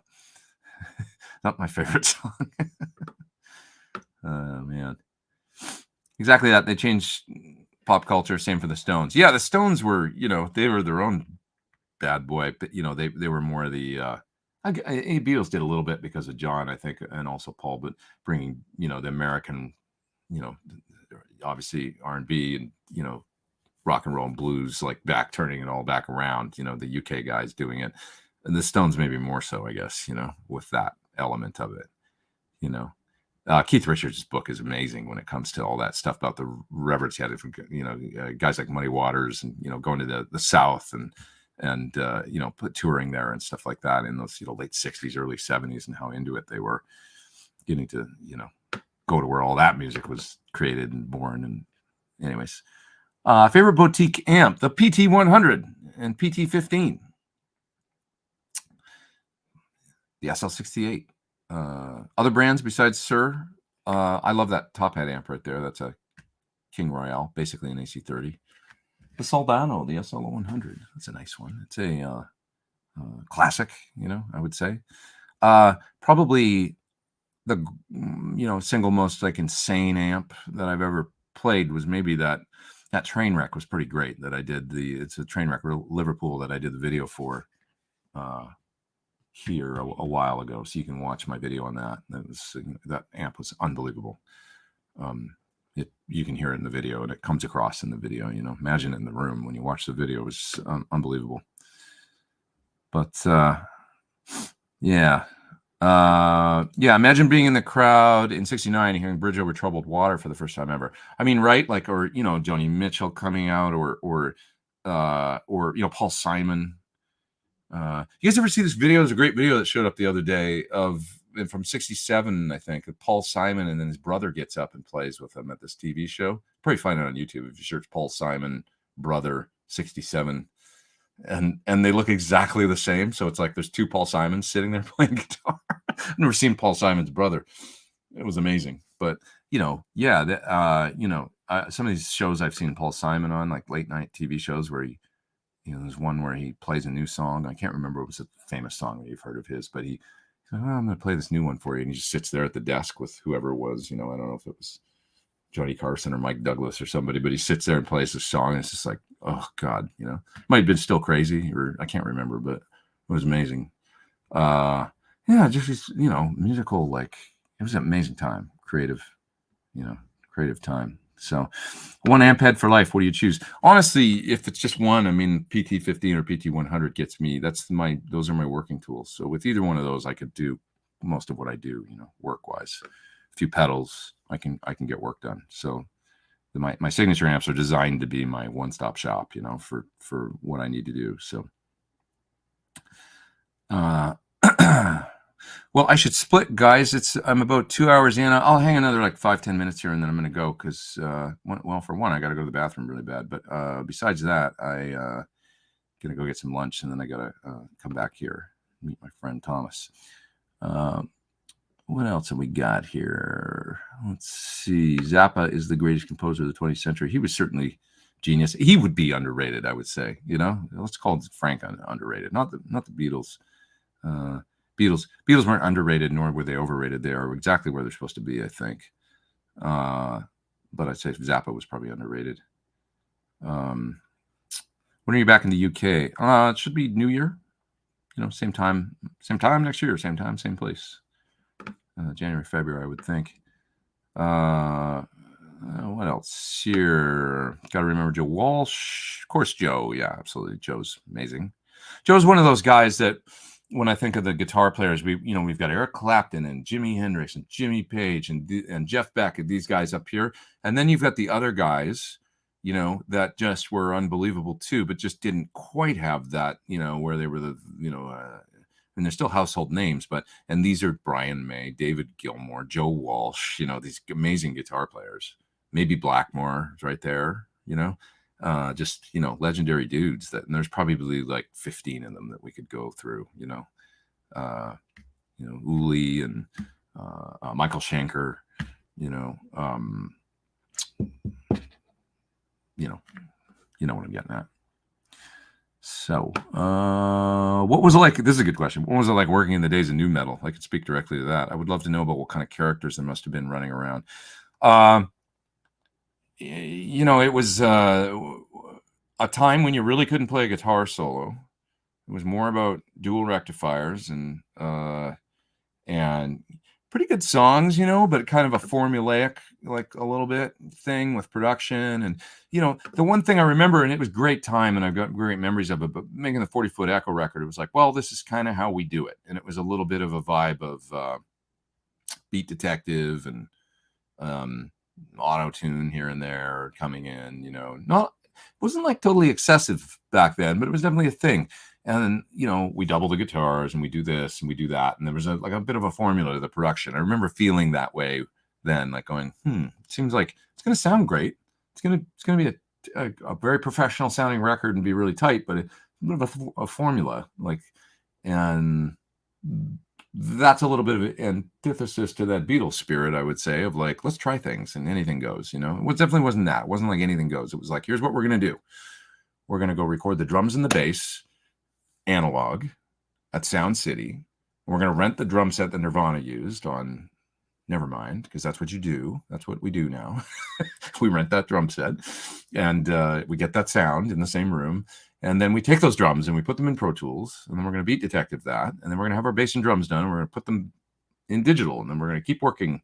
Oh, we might do some scratch guitars, at the studio with the bass drums, but we're going to move to another studio then that's less expensive. And we don't need this great big drum room anymore, or that rented drum kit. Now we're going to do the guitars. We're going to use the dual rectifier, maybe augmented with a couple of different amps here and there. We're going to double things. We're going to get the tuning very, very tight. And then we're going to do solos, and the solos are going to be very minimal and just the vocal melody kind of, and no shredding. And then we're going to get it mixed by Chris Lord-Alge or Tom Lord-Alge. And that's what we're going to do. That's how we make records in 2003. And so that's kind of what we did. And so, yeah, that's how it was. And I think the era sort of, is, you get that represented in the music of the era, in the records of the era, because there was a little bit of a formulaic approach to it. Just how it was. That's an observation, not a criticism. I think that most people would say, yeah, that is kind of what we did, producers and stuff at the time. So that's my memory of it. Zachary says, gross. Yeah, it's like nowadays, I do feel like also there was this approach to music at the time. This is a time when people are still buying records. It's kind of right at the tail of when, like the big business was, because CDs and stuff were still the predominant way people were. So you got labels trying to make money. And whenever labels are trying to make money and bands are eager to get signed in a scene, there's always the business that people come into control. Look, I see this in my video demos. If certain companies will hire me, and I kind of try and nip this in the bud pretty quick, but certain companies will try and hire me and be like, okay, so here's what we've got in mind for a release, and we want to showcase this and this and this, and they'll kind of tell you what to do. But sort of part of what we do as the independent guys that make these pedal videos is we do what we want to do. And that's sort of why you get me. It's because like I'll do what I want to do. I'll do my thing where I'll make a song and then I'll show the stuff. And it's not like an official video that's on the web, right? So that sort of, anytime you're involved with a corporation, unless you've got a lot of power, and power comes through having a hit or multiple hits or a lot of record sales. If you've got a lot of power and you've got it together, then you can dictate what you're going to do more, right? If you don't have that and you're just like, I want to sign a deal, I want to, you know, and then, you know, now you got the A&R guy, your manager, your lawyer, and everybody at the label press. You don't want to piss them off because then they won't support your record and they won't give you the, you know, payola to take it to radio and all that stuff that was going on back then. You know, you got to play the game, and you know, we don't hear a single, so you go back in and start writing more and all that stuff, right? I mean, you've heard all these kinds of stories before. You know, that's the thing. And so what am I getting at? When Soundgarden got signed, and when they finally signed to a major, they had total creative control. Chris told me that they had, you know, over the artwork. They didn't have to let the A&R guy in the studio to hear the records when they were recording. They did what they wanted to do. That was the deal. If they don't like it, then they wouldn't sign the deal.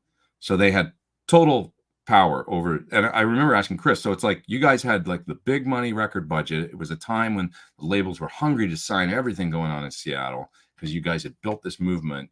But you guys were the granddaddies. And when you signed, you had total power. So you had the best of both worlds, the big record, the big machine behind you that kind of had to do whatever you wanted.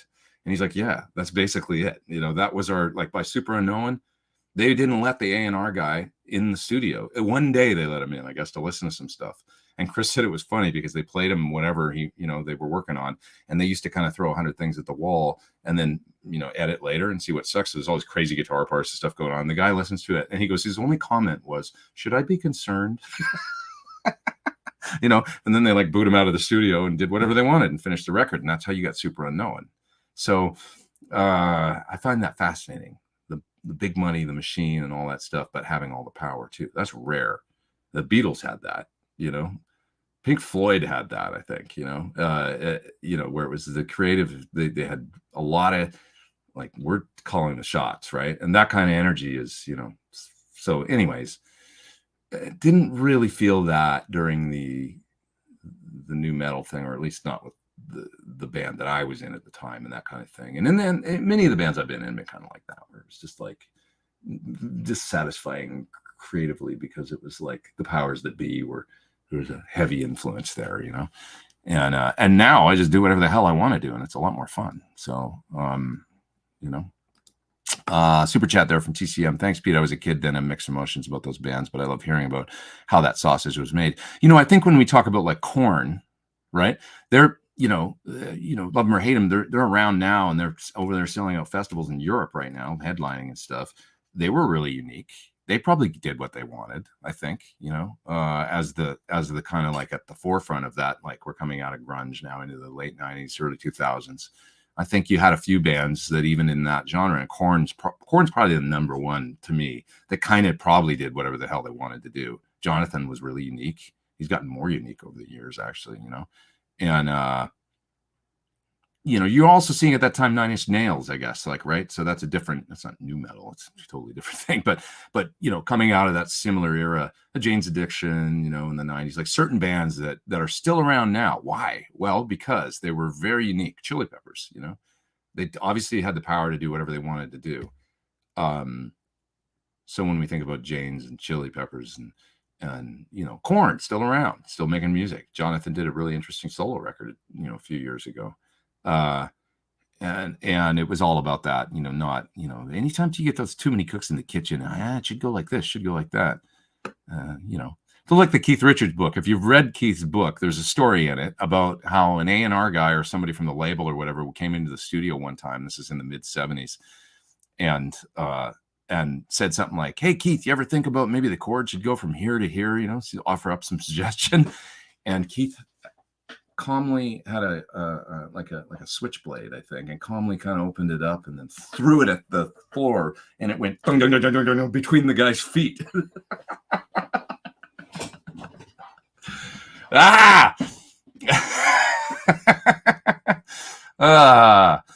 nothing more needs to be said, you know? Come on, that's amazing. Oh my God, you know, that kind of energy, like just know your place and get the hell out of here, you know. Don't be telling me where the chords should go. So great. The only way to kick off Sunday is Sunday Live. Great show. Videos this week, says Peter. This week I've got a video coming for cables for those that want to be really geeky, but it matters. I've got a whole bunch of Cordial cables here from Cordial. It's a company that's Germany based and is breaking into the US now, and their whole thing is oxygen-free, super high-grade cables, low capacitance, and all that kind of stuff. And I'm going to compare them with some other cables. I got 3 other ones here. One from kind of the biggest boutique cable manufacturer I think there is. Name starts with M. And a couple other that are kind of cheaper, you know, run-of-the-mill sort of cables. And we're going to listen and see if you can hear the difference between, you know, a low oxygen, or sorry, no oxygen, oxygen-free copper, low capacitance cable, and then these other ones, what kind of difference that makes. So I'm going to make that video, just a little comparison. Does that sound interesting? Are you guys nerdy enough for that? Do you care? I think it'll be a good video. Yeah, and I've got other ones to do too. I've got these 1-watt amps here that are kind of interesting. That, speaking of 1-watt amps, we were talking about them earlier, but they're kind of high gain jobbies that I've got here. And I'm going to do a video for those. So that's all coming soon. Great to see you at NAMM last week. Would love to connect you again when I'm back in LA. Sure, man. Good to see you too. Nice to hang. Thanks for the super chat. I appreciate it. Bent Tom is moving to Manitoba, he says. Montaba. I thought it said Manitoba, but I read too fast. Montaba. Where the hell's Montaba? I don't know where that is. Kate Bush went against the corporation. She's doing amazing. And Kate Bush is a musical genius. She's fantastic. Yeah. What else have we got here? Let's see. A couple more, and then I got to go. I'm going to pee my pants. Got to go to the bathroom. Let's see.